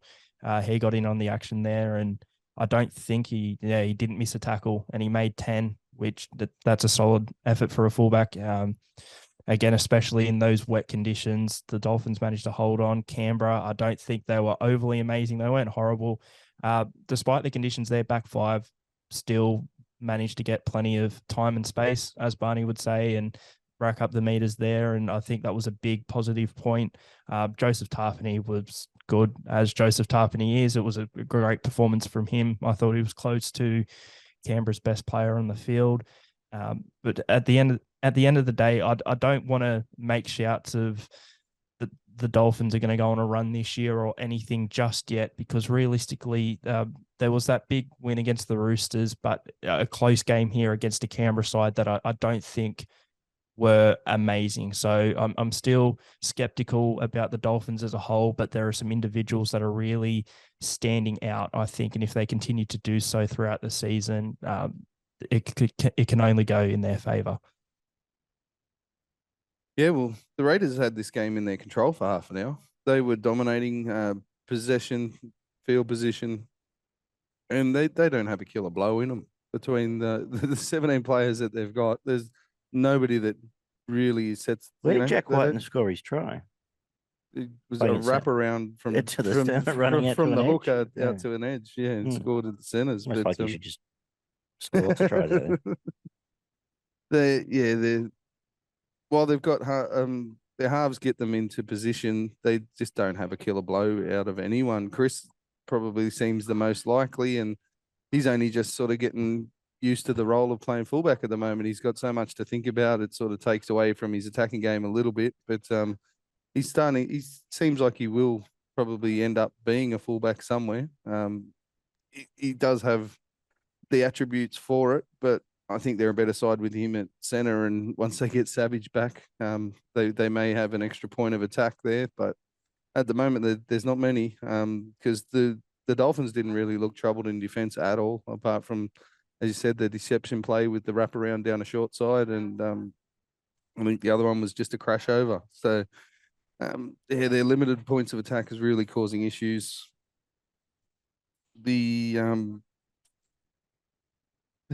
They should have scored more points early. The Jeremy Marshall-King hip drop, interesting, not your classic hip drop, but he definitely got in the wrong position and it sees him out for 2 weeks. That was another point where made the Dolphins scramble for that 10-minute period when he was off the field, but they did manage to score points while he was off the field. So I think that was a big turning point in this game, to be honest, when the Dolphins went in just before halftime. Again, another game. Again, it's happened. It happened every game last year. I think it's happened every game this year. 12-player teams score points.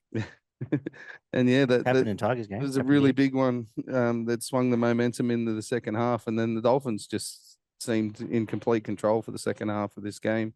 The Raiders were on the back foot for 40 minutes, and yeah, they struggled. The Gilbert try, there was a couple of contentious decisions in this one. I really thought, that's not a try. You can't put two hands on a bloke and push him out of the way to fall. No, I don't think he did. I actually didn't mind that. Yes, he fucking did. Because he was it's different trying to get around a bloke. What's he supposed to do? Try and get around a bloke like an octopus? Side of the guy. Oh, no, the guy was on his outside. I've more issue with the O'Sullivan sin bin than that. Yeah, the O'Sullivan sin bin was a joke. But that was a square up for the Raiders one, which probably shouldn't have been a sin bin either. So I think it was your mate, the redhead fella again, who lost his mind. And he's had two pretty poor games to start the year, to be honest, with the Sharks game in the first week as well. Attach my wagon. You just gotta stop attaching yourself to people. Anyway, like a ringworm. Parasite. The Dolphins had the majority for the whole second half. Canberra did fight hard again. They were always up for a fight, and they'll scrap, and they'll win a couple of games by doing that. But yeah, until they find a serious point of attack where they can break teams open, they need to find a different style of play to be able to break open some defenses, because it's just not working for them at the moment. Yeah. I don't have much more to add here. On top of the halves, they were good. O'Sullivan calm, collected, tremendous. And outstanding. To be honest, really he's not setting the world on fire, but he is just another one like Trindle we mentioned earlier. But once he got real wet, he goes, you know what? I'm just going to repeat set. He makes the right decision. Yeah. He's got a decent running game, a good kicking game, and he's getting them into the positions that they need to be in. I thought he was fantastic again.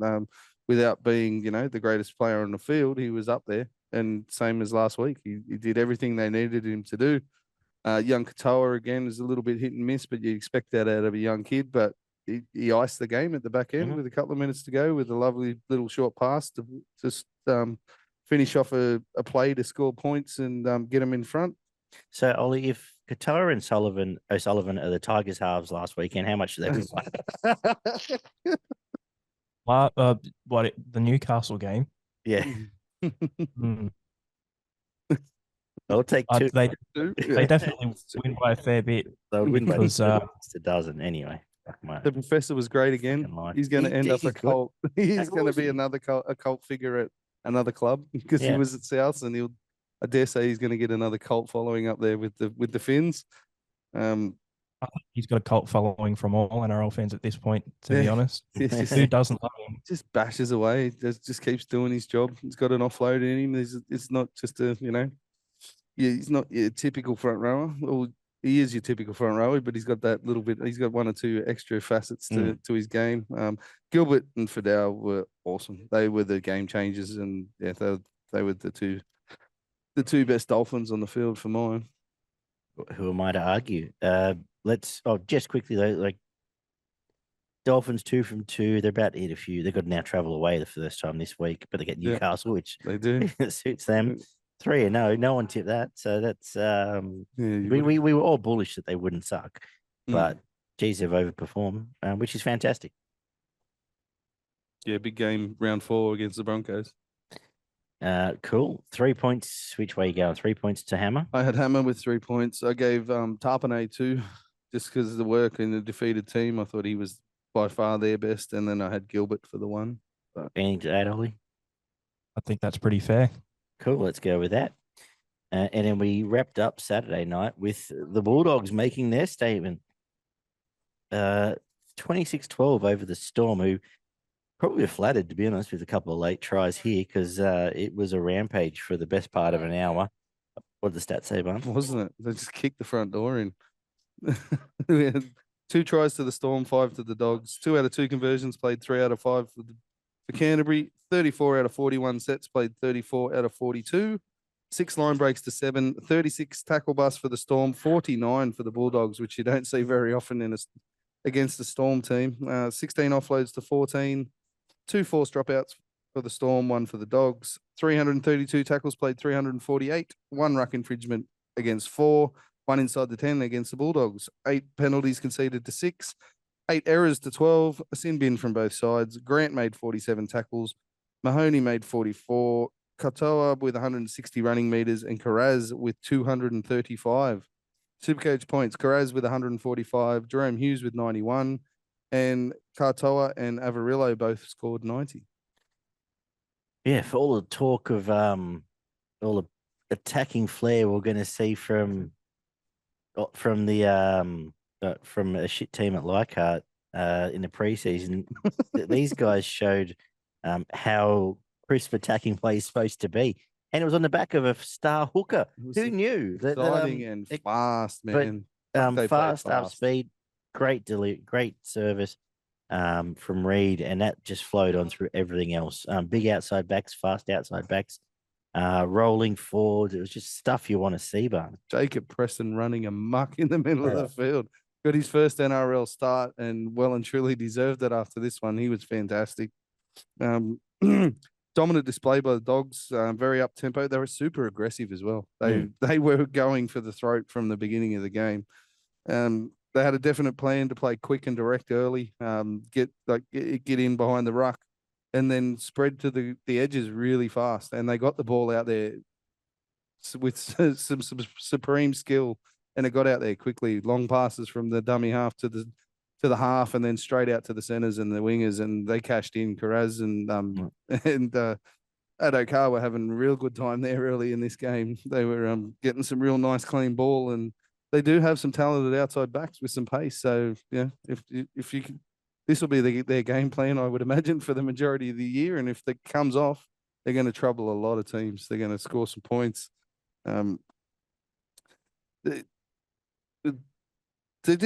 Storm didn't have any answers, and you don't see it. Like, how often do you see the Storm just going, how the hell do we stop this? And just play after play, set after set. The Dogs were just terrorizing the Storm team. They did lift their intensity about 10 minutes into the second half and sort of grafted their way back into the game a little bit with Harry Grant and Jerome Hughes sort of controlling that right-hand edge and through the middle of the ruck. And they did sort of take over for maybe 15 minutes of the game. But that started with Nelson, I thought. He was tremendous, especially in his second stint when he came back out before he got injured. It was only about a 10-minute stint, but he was tearing up the middle of the field, crashed over for a try. It was, fantastic. Welsh played a really good game again, and they're going to need to rely on him now with Nelson out for an extended period. Katoa had a very good game, probably his best game in a couple of years, even when he was at the Warriors. Harry was fantastic. Hughes was probably their most important player, just being able to set up the way that they were structured and what they were doing.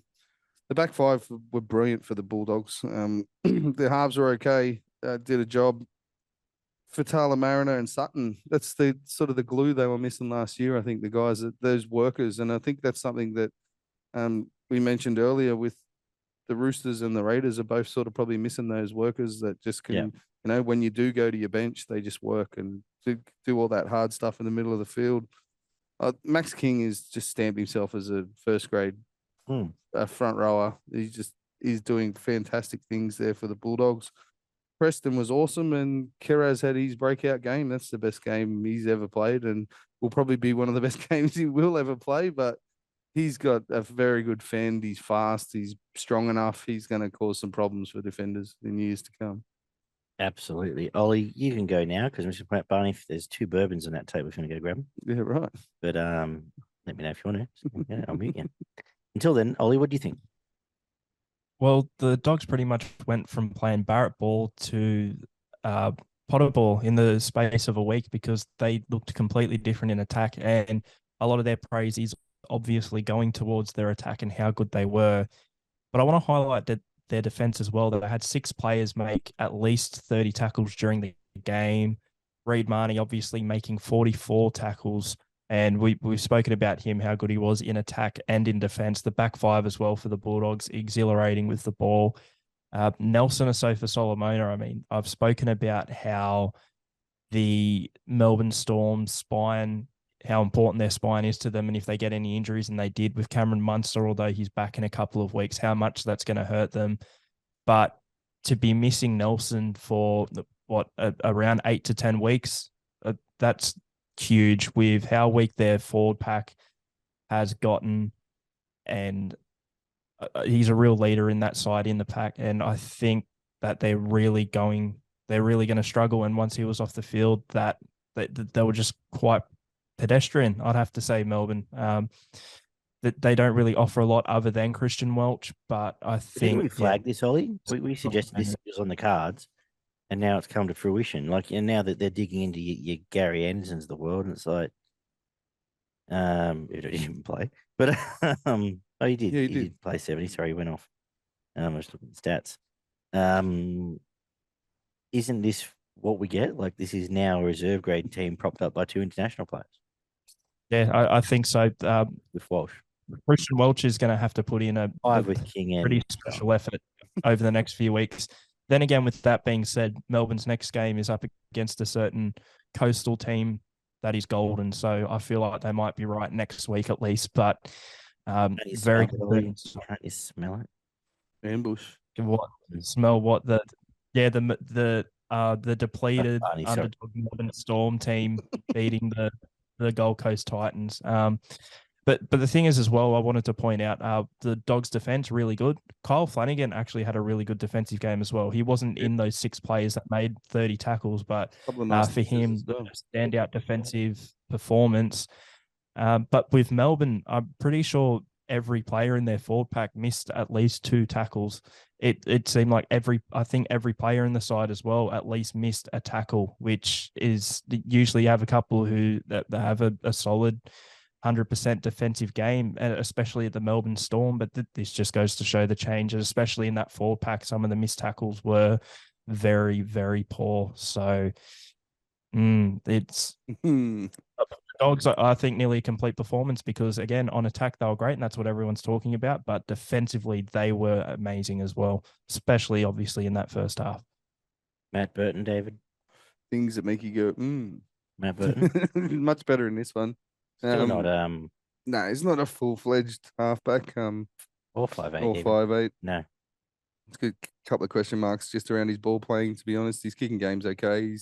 He's good enough as a defensive half, but he's got a decent short ball, but he sort of gets mixed up in between anything after that. Whether he needs to go longer or that the cutout pass or hitting the lead man, he just doesn't seem to make the right decisions often enough as a half. He was fantastic. Like this game, they got on a roll, and he didn't have to overly do too much. But I can see him under pressure coming unravelled a few times. I'd really like to see. I'd like to see Flanagan come out and be brilliant, but I really don't think it's going to happen. So whether they go and find somebody else to be his partner next year or not, but I'm not in the Bulldogs inner sanctum, nor on any of their forums, whatever they call them these days. But from what I understand from the outside looking in, the drums are beating for Oliver Howe to be there sooner rather than later. But they've just won by 40, so one it felt like 40, won by 12, and that everyone will be happy and move on. Jacob Carraz, star. Isn't it amazing this time last year where they're watching a bloke on a training trial contract that couldn't get a gig, saying why isn't this bloke in first grade? And now he looks every bit a freak. Absolutely. Big, strong tackle breaker. Fantastic fend. Yeah. He's, as I said, it's going to cause a whole heap of problems down the road for defenders, but it's got every attribute you need, and just constant games I think you'll see him be a fantastic winger for a very long time. So where's Jacob Preston's heading? Ollie.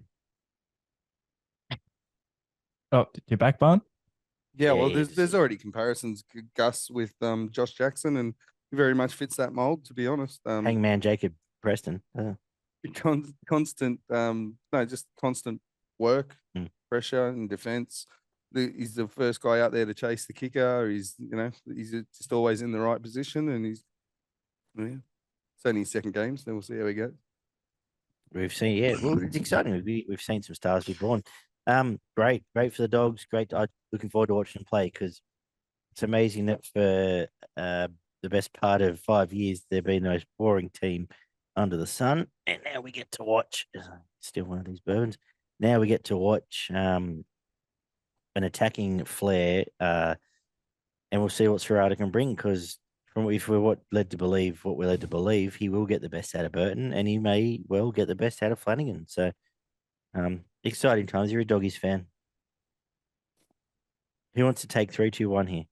Oh, Carraz has to get 3, I would imagine. And Preston is a knockout blow for 2. And I'd Reid for 1. So yeah, Reid. I also had Max King or Jerome Hughes, but I'm happy to go with that. Thanks, Ollie. give it to Reid. Give it to Reid. He did set 3 up a lot of 3 to Carraz, 2 to Preston, 1 to Reid. Here we are. And I'm disappointed that I've not had the Geek of the Week song added to this roadcaster yet. I did try, but it was going there. 14-12, the Knights beat the Tigers at Leichhardt. To quote Andrew Moore, Tigers could play till Thursday and not score another point. What did the stats say, Bun? Look like that for long parts of this game. 2 tries to 3, 2 out of 2 conversions for the Tigers, 1 out of 3 for the Knights. A missed 2-point field goal for the Tigers. 31 out of 49 sets played, 30 out of 39. 200 plus running meters for the Tigers. 3 line breaks for both teams. 30 tackle busts for the Tigers, 33 for Newcastle. 14 offloads to 3, 2 forced dropouts to 1, a 40-20 for the Tigers. 367 tackles played, 326. 1 ruck infringement to 2, 2 inside the 10 to 1. 4 penalties conceded by the Tigers, 10 by Newcastle. 18 errors to the Tigers, 11 to Newcastle. 1 send-off, 1 sin bin for Newcastle. Twal with 46 tackles, Crossland with 42, Laurie with 191 running meters, and Dom Young with 177. Worst game of rugby league I've seen in a long time. Everyone's going to look at me to talk about this shit. But apart from the last time I said that. No, it isn't the worst game. It is just the worst performance by a single team in a long time. No, Newcastle were up there as well. Okay, you're right. Right, first game. And the last time I said isn't it funny that it was Tigers and Newcastle? It was these 2 same teams that were involved last year, and it was a fucking shit show. Hey, don't forget the Titans Tigers game on the Gold Coast. That's up there too. Oh mate. An armless eunuch has a better chance of beating himself than the Tigers have of beating anyone this year. Like seriously. I don't know how you can explain Oliver, it. can you please make that into a quote tomorrow for me? Thank you. Mate, the confusion in this Tigers the confusion in this Tigers attack reminded me of a dementia ward. Like there was just, they had no idea what was going on. They had no idea where they were or what they were meant to do. It was fucking atrocious. There was no point of attack whatsoever. They're just absolute confusion in this one. I hope they do something, the Tigers. They've brought players there. There was some hope, and I really hope that they go on a run and win a couple of games just for the long-suffering blokes that have been putting up with this shit for 10 years. But it just for you having down to sit next to me for the next 10 years. Same road time and time again. And yeah, the Knights fought hard. They should have been blown off the field. They had 2 HIAs. They had a sin bin. They had a send-off. They were fucked. And how you don't just tear the middle of Frizzell left the field early. There was, how you don't just turn around and tear the middle of the field apart with a team that's decimated like that and just put on bulk points. I have no idea. They seem to just want to go sideways and sideways and sideways, and it made it so much easier to defend for the Newcastle side. Yeah, they fought hard, but with 2 of their spine off from pretty much the beginning of the game, like Tigers had every chance and should have won handily. But they were beaten in pretty much every position on the field, which doesn't help. There's not many worth mentioning. Twal, Papali'i, Appy were decent. Stefano was pretty good. He has been for the 2 games this year. But Brooks had a couple of nice touches, and the only threat looked like Dewey doing something on his own and running over someone. Almost like a centre. Stepping through someone, yeah, almost like a centre. Daniel Saifidi, I thought, was quite good, as so was Leo Thompson, who's starting to really sort of build his career. He's a good one, I think. Fitzgibbon was decent. Frizzell was good, as you said, but he went off early. And Gagai and Dominic Young were probably the 2 best players on the field. Ollie. Well, I have a question for you. Oh, First up, you've been asking if the Tigers had certain teams halves, if they would have won the game. Now, I'm not saying this player was amazing by any stretch, but do you reckon if the Tigers had Newcastle's halfback, they might have won this game? Maybe. Well played, sir. Well played. Possibly. I don't know. We're back You to know the what? same Actually, problem. no. You know what? I saw Newcastle's halfback play for the Tigers, and it was no good either. So they fuck him. Probably would have made Brooks looking another good. tackle or 2.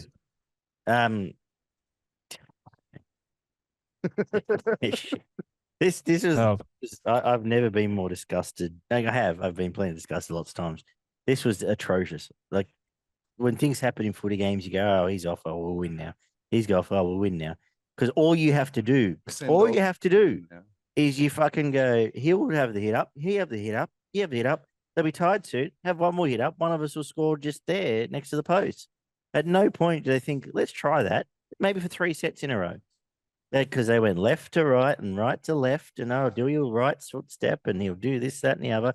He'll fall over and pretend he's cramped. He'll then when Appy does make a 20-meter break, there's not a fucking player within cooee of him. There was fans near the scoreboard closer than the Tigers fans giving him support. God, it was disgusting. It was absolutely atrocious. All I'm going to say, like, I wasn't even angry. I was too shattered to be angry. Like, what do you say about them? Like, they're now the new Warriors. You just can't tip the Tigers.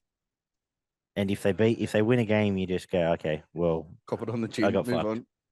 on. Yeah. The only upsides I'll suggest are Alex Twal is just and I nearly cried when he didn't score that try. The heartbreak. We were up and about. Twal was home, and I cried tears of joy, and then they turned to tears of angst. But that sounds like after 15 years, that's just what happens. 18 years, in fact.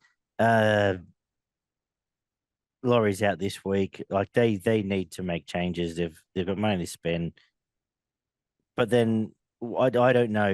All you hear preseason is they're going to work on this structure and that structure and attacking plays. There was 0 attacking plays. Worst attacking team after 2 weeks. You can sit and watch teams and okay, well they fucked that up. You see where they're headed. Can either of you two, or you can go first, tell me what the Tigers' attacking structure is?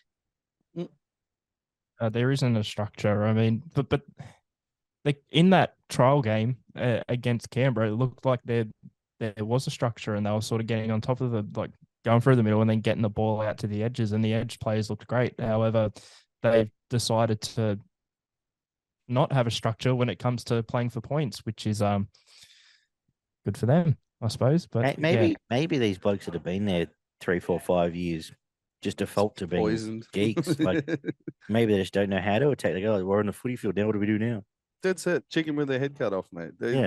They concentrate, the ADHD kid. They concentrate for a couple of minutes and put a couple of guys through the middle of the field and go, "Oh, we're working to a point in the field," and then they run around in circles and go and sit in the corner and dig in the sand. And I don't know. There's bigger issues at this club, and unfortunately, I own 23 of their jerseys. But I think the cleanup needs to come from like the absolute top down. What do you think of that Dolphins jersey? I thought I was hanging out the Washington Day, and I thought, you know what, I don't mind. I don't mind a Coke Zero, and I'm happy to wear one.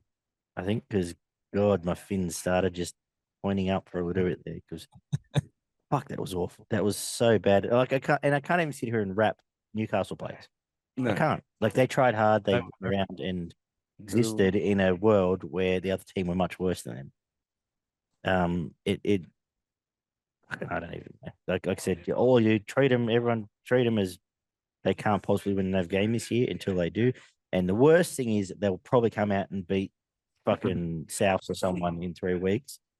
It's always Souths. Oh, here we go. The penny's dropped, and then they'll get towed by the bye the week after. So I don't know. How do we even? How do we even analyze this game? I don't know. There's nothing left to analyze. Have you still got them finishing 8th? Anyway, 18th.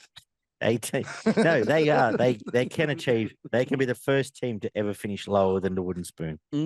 They can still achieve something. And right now, they're fucking $1.80 to do it. Their goal. That is. I can't wait. That game against Souths will come and they'll win because it's always Souths, and the next week you're always kind of high on them. Yeah, they'll be versing. And I'll tip them to beat Brisbane. And they'll be versing the Titans somehow again for the second. Yeah, I know how it works. I've done it for 18 years old. I've done it for the pub's installed a permanent ladder, years, so but it's been 18 years since I've had any joy. 2011, 2010, no, not too bad. So it's been 12 years since I know how this works, Oliver. I know what's going to happen. And everyone's happy about it but me and other Tigers fans. Trying to convince himself it's not going to happen. Anyway, fucking give some points to some shit fucks. The two difference makers in this game, I thought, actually going to wrap because I bag him all the time. Lachlan Fitzgibbon has had 2 good weeks in a row. Yes. He hits nice holes. He's done it well both times this game, and both times this year, and he was pretty good here. So I'll wrap him. There you go. There's someone. You want to say Gago? I had Young as 3, just with the 2 tries. I think there was a try assist in there as well. So there's their 3 tries, and Gagai's defense on that right hand edge. Brooks did threaten a couple of times, and it was Gagai that shut it down. So I think they were probably the 2 biggest. I'm just gonna say, can we give Alex 12-1 in the? I had Frizzell or 12, but yeah. We'll give it the 12. Give it the 12. Just give the poor boy. Like, he's never going to score a try. He's going to play 20 years for the Tigers. Like, how well is your life going, Alex? Young gay guy 12. All right. And let's wrap this shit show up with 32-18. The Dragons defeating the Titans. Barnabas. Well done, the Dragons. 5 tries to 3. 3 out of 5 conversions played 3 out of 3, and 3 out of 3 penalty attempts for the Dragons. 34 out of 41 sets played 26 out of 33. 370 plus running meters and 136 plus post contact meters for the Dragons. 9 line breaks to 5, 39 tackle busts to 38, 12 offloads to 7, 3 forced dropouts by the Dragons, 1 by the Titans. 0 40-20s, 1 ruck infringement to 2, 1 inside the 10 against both teams. 274 tackles played 328, 7 penalties conceded to 8, and 8 errors to 13. Blake Laurie made 37 tackles. The other Laurie's not making 37 tackles. Tino with 41, Ravalawa with 214, and Liu with 155 running meters. The Titans, where's my SuperCoach points? Didn't put them in. I'll grab them. Go ahead. Look at Oliver. Talking. I said I would reassess my life if the Dragons won this. It's still a work in progress. Hoping to have the results back in 6 to 8 weeks. What are you? How is your life looking right now, and what do you make of this? Oh, I can take solace in the fact that the Tigers exist for one. But speaking of the Tigers, What is right? the problem? I No. don't know. We've rattled off all of the halves that could have played for the Tigers on the weekend, and they would have Oh won. yeah. Well, And how much would these halves have won by? if the Titans halfback had played for the Tigers, they probably would have lost by more because Get I out of hate here, geek. singling. What if AJ had played for the Tigers? I don't want to think of that. But if serious, I don't like going in on a single player too much. But I mean, Tana Boyd, that was something special in a negative way because what was it? 2 kicks for touch that didn't go out, kicking the ball out in the full. Like I just hope that's his shocker performance for the year. It literally cannot get much worse than that. And obviously those were big plays that led to big momentum shifts towards the Dragons. And the thing that annoyed me a lot was going up 12-2 and just completely falling off. Like the Titans have obviously lost bigger leads in the past, but I don't know. I feel like they just haven't done so this easy. Probably because of the errors from Tana Boyd, but they just absolutely threw it away towards the end of the first half, and then that continued on in the second half. Ben Hunt directed his side around the park as a bloke who nearly won the Dally M medal last year and is one of the better halfbacks in the comp did, especially against a team that just completely shut down for a big part of the game. A positive I'll take out of it, Blake Laurie scored his first try in the NRL, funnily enough, in the game after Alex Twal coming so close to scoring his. If they'd both scored their first try. That's his second try. Yeah, it's the second one. Wasn't that his first? He scored last week. I mean, he scored he scored in round 25 or 6. Well, they were going on commentary that it was his first try, and all the Dragons players jumped on him. So I thought it was. They might have just been happy that they were winning a game. He scored 2 in his last. Yeah, I'm pretty sure he scored last year. Yeah. Well, it was probably Dan Ganane, so I'll blame him for bringing it up. But often blame him. Yeah. I'm not really taking too much away from this game because I'll be honest, I tried to do my note taking during this one and it got to about the 50th minute and I just couldn't do any more. I kept watching the game through my fingers, but some of the stuff was unbelievable. Like some of those mistakes that the Titans were making, if the Warriors hadn't played the last 10 minutes of that game against the Roosters, it would have been something that I'd never seen before. But the Warriors also did you not watch the 4 o'clock game?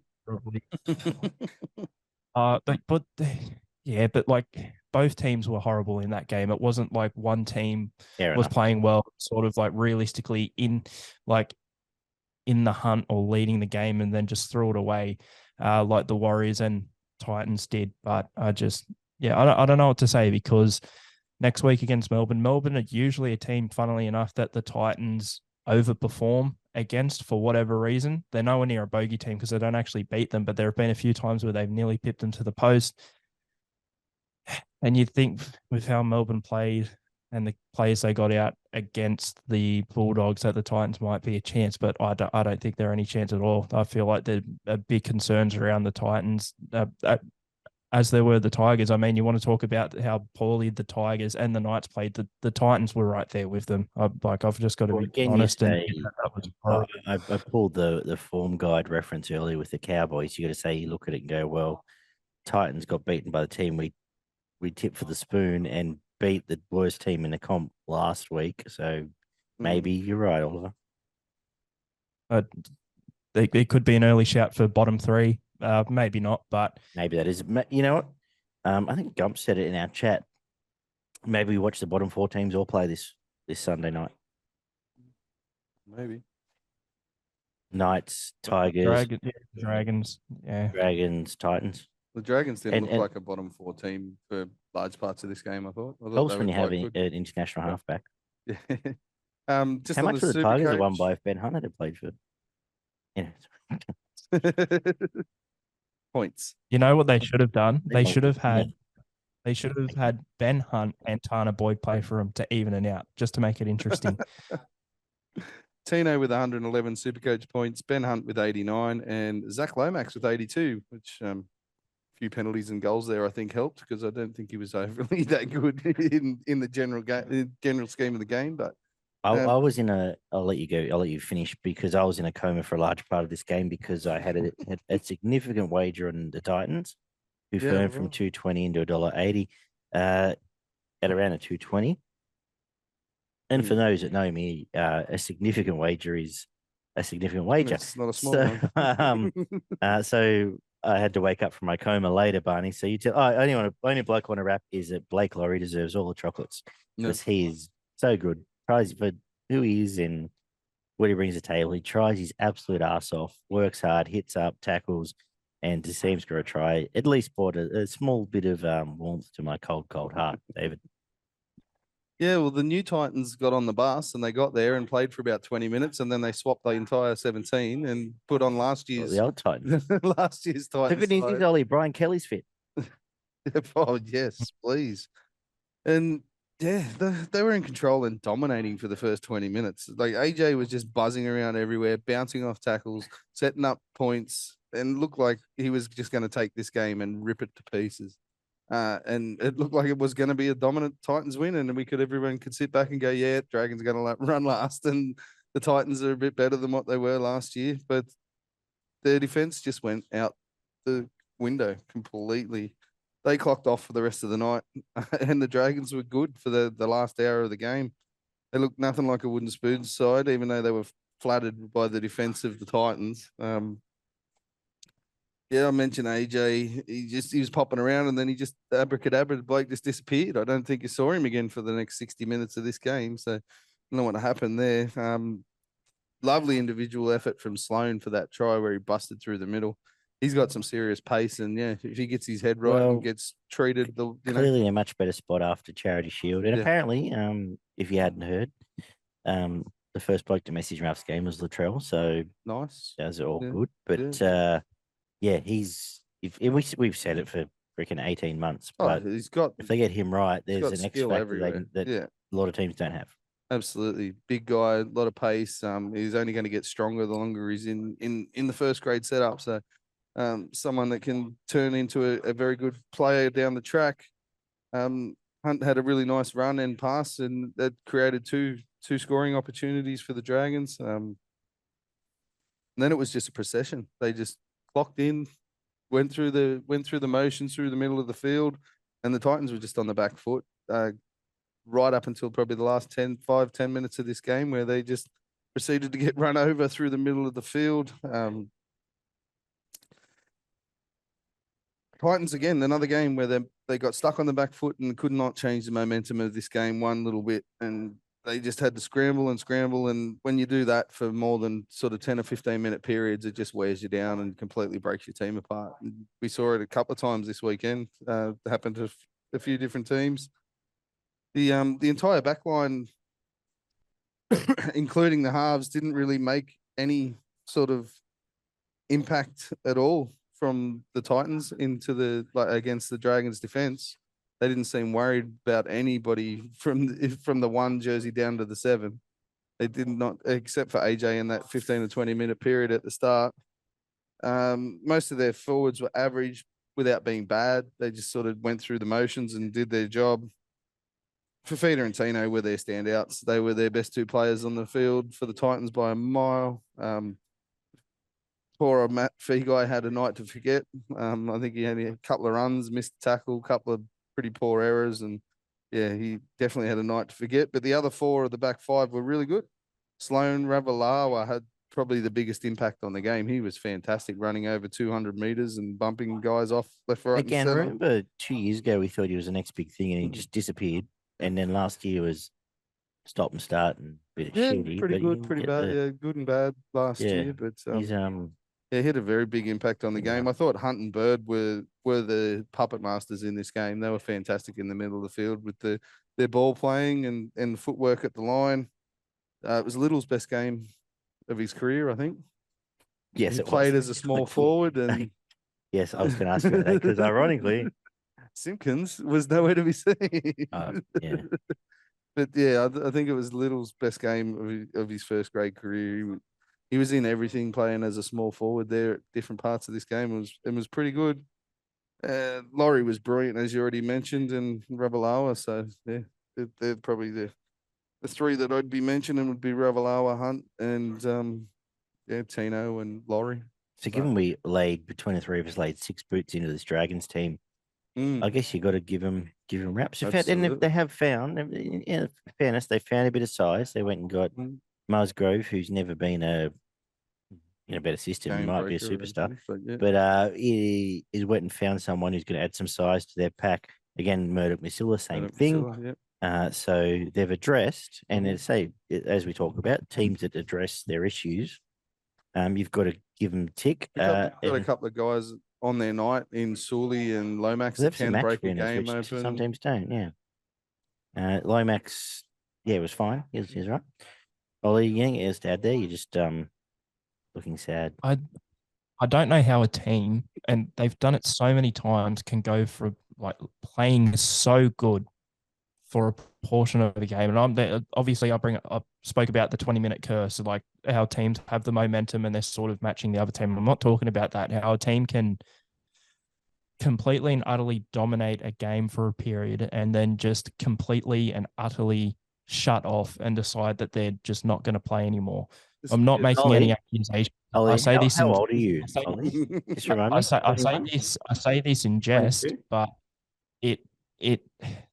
it's like how can you do it without scripting it? Like how can you have not gone into the game? Watch out! Give it our all for half an hour. 22, yeah. I've been watching a team do that for as long as you've been on this earth, my friend. So hey, get used to it, bro. 2005, you start the podcast. All right, let's get the therapy over and done with. Yeah, let's get we need a preview at some point. All right, yeah, can we wrap Dragons for a bit? As I said, they'll be fine. Ish, Top half of bottom 8. Bottom of the 8 somewhere. Ben Hunt's a good player, turns out. Who knew? All right, 3 points. If they consistently put up those performances. Well, so and again, we're tempering this against playing against a team that finished 15th last year. So yeah, a lot of teams get up for the first game and then they play a completely different game the next one. Who's to know? 100%. Yeah, we've got a long way to go yet. But 3 points to who are you going to say here? Maybe B Hunt? I had Ravalawa. What? I thought his impact was fantastic. You madman. Got himself a try, 200 odd meters, 17 hit ups, and he was doing the grunt work from in the middle of the field when, there was a couple of other guys that were doing it, but I thought he was fantastic. His impact was great. Blake Laurie for 2 points, yes. Tackle bust and stuff. No, I had Hunt for 2. Oh. And then I had either Laurie or Tino for the 1. But Laurie's swap got to get Hunt a point. And Rava around if you want. What do you think there, Oliver? Definitely Laurie getting the point, and I think Hunt probably should get the 3. Ben Hunt, Ravalawa, Laurie. Done. Sounds fair to me. We need to wrap this with, and it'll put a big tidy bow on this by giving everyone a bit of a salute and slap and pot plant. Well, I think we all know. All right, pot plant. Get out of the way. 17 of them? There were 17 of them. You're also getting slapped this week. So are we all just daily doubling, or you got something else to add? I had Matt Feeguy as my pot plant. Okay, I thought he had a very ordinary night, 2 horrendous errors, and there's probably more that they didn't get credited for, to be honest. I think he had about 6 runs, missed a tackle, and made 1 or 2. So pretty ordinary night for the young fella. You got a pot plant, Ollie? Yeah, I do. His name's Tana Boyd. Okay. I'm actually going to pot plant the bunker because I haven't had a whinge about the bunker yet. And the more I think about this, there's been some very, very average video decisions that is clear to everyone and hasn't happened yet. Well, not hasn't happened yet, did happen, and we're wrong.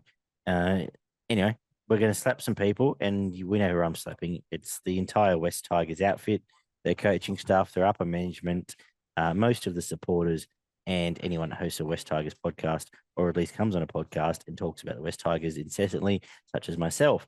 So, slapping them. You? Oh, yeah, it has to be the Tigers attack. For 2 weeks in a row, there has not been a team that has looked worse with the ball in their hands than the Tigers. And they really need to snap out of it. So Anyway, sorry, just thinking about it again. Ollie, slap us. I'm going to slap the rugby league media for the beat up over that Joseph Suaalii not fair pass call. to James Tedesco, because I 100%, I can guarantee, and I think many fans would as well, Suaalii was not making that run, looking over to Tedesco and thinking, I don't want to pass him the ball because he might be the fullback here for another couple of years and I'll have to go to rugby union. Yes, Like, I'm with you. 100%. Yes, if you've ever had to run Oliver, that's usually what you think. That's what I think when I run. I'm like, I don't want to go to rugby union. I'm not giving that him is the ball. fair. You know, in fairness, most people think that just sitting around as well. So But I don't want to go to rugby union. Exactly. I often wake up in the morning and go, I don't want to go to rugby union. Ollie, you got a salute for us? Definitely not watching it.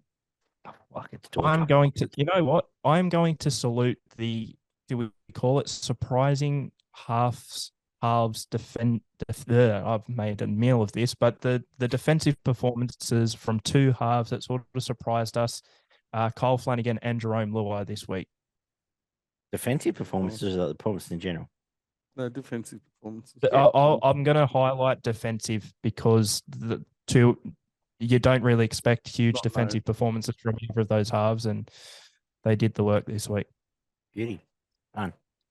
Oh, the Dragons and Ben Hunt in particular. The speech he made coming into the game, getting stuck into all the people like us that were tipping him to run the wooden spoon. I thought he was very eloquent in what he had to say, and he picked out the reasons why they not going to run with the wooden spoon, and then came out and put in the performance that he did on the back of that to try and back up the words that he had to say during the week. I thought it was brilliant. So I haven't seen this.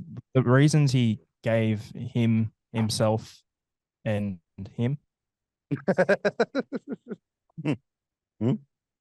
No, the unity of the team and the forwards that they've brought in and how they changed their structure, and there was a lot more than I'm going to carry this team. So we don't worry, blokes, just turn up.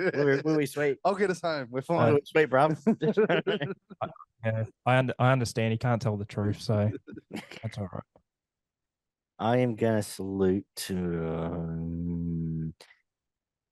I am going to salute the. Just got no positivity left in your life, do you? No, I was sucked. I had heaps of it. I was so keen to salute. I'm going to salute Sean O'Sullivan. Good name. No, good. Doing a good job as a proper first grade half. Yes, but Ollie? I feel like I got mentioned earlier in the show, but I was going to say if he was playing for the Tigers, I feel like let's get off. Anyway, thank you. We've been going for 2.5 hours. Thanks everyone for listening. This is shit. We're going to go now and then preview next week where I'll also be depressed. Bye.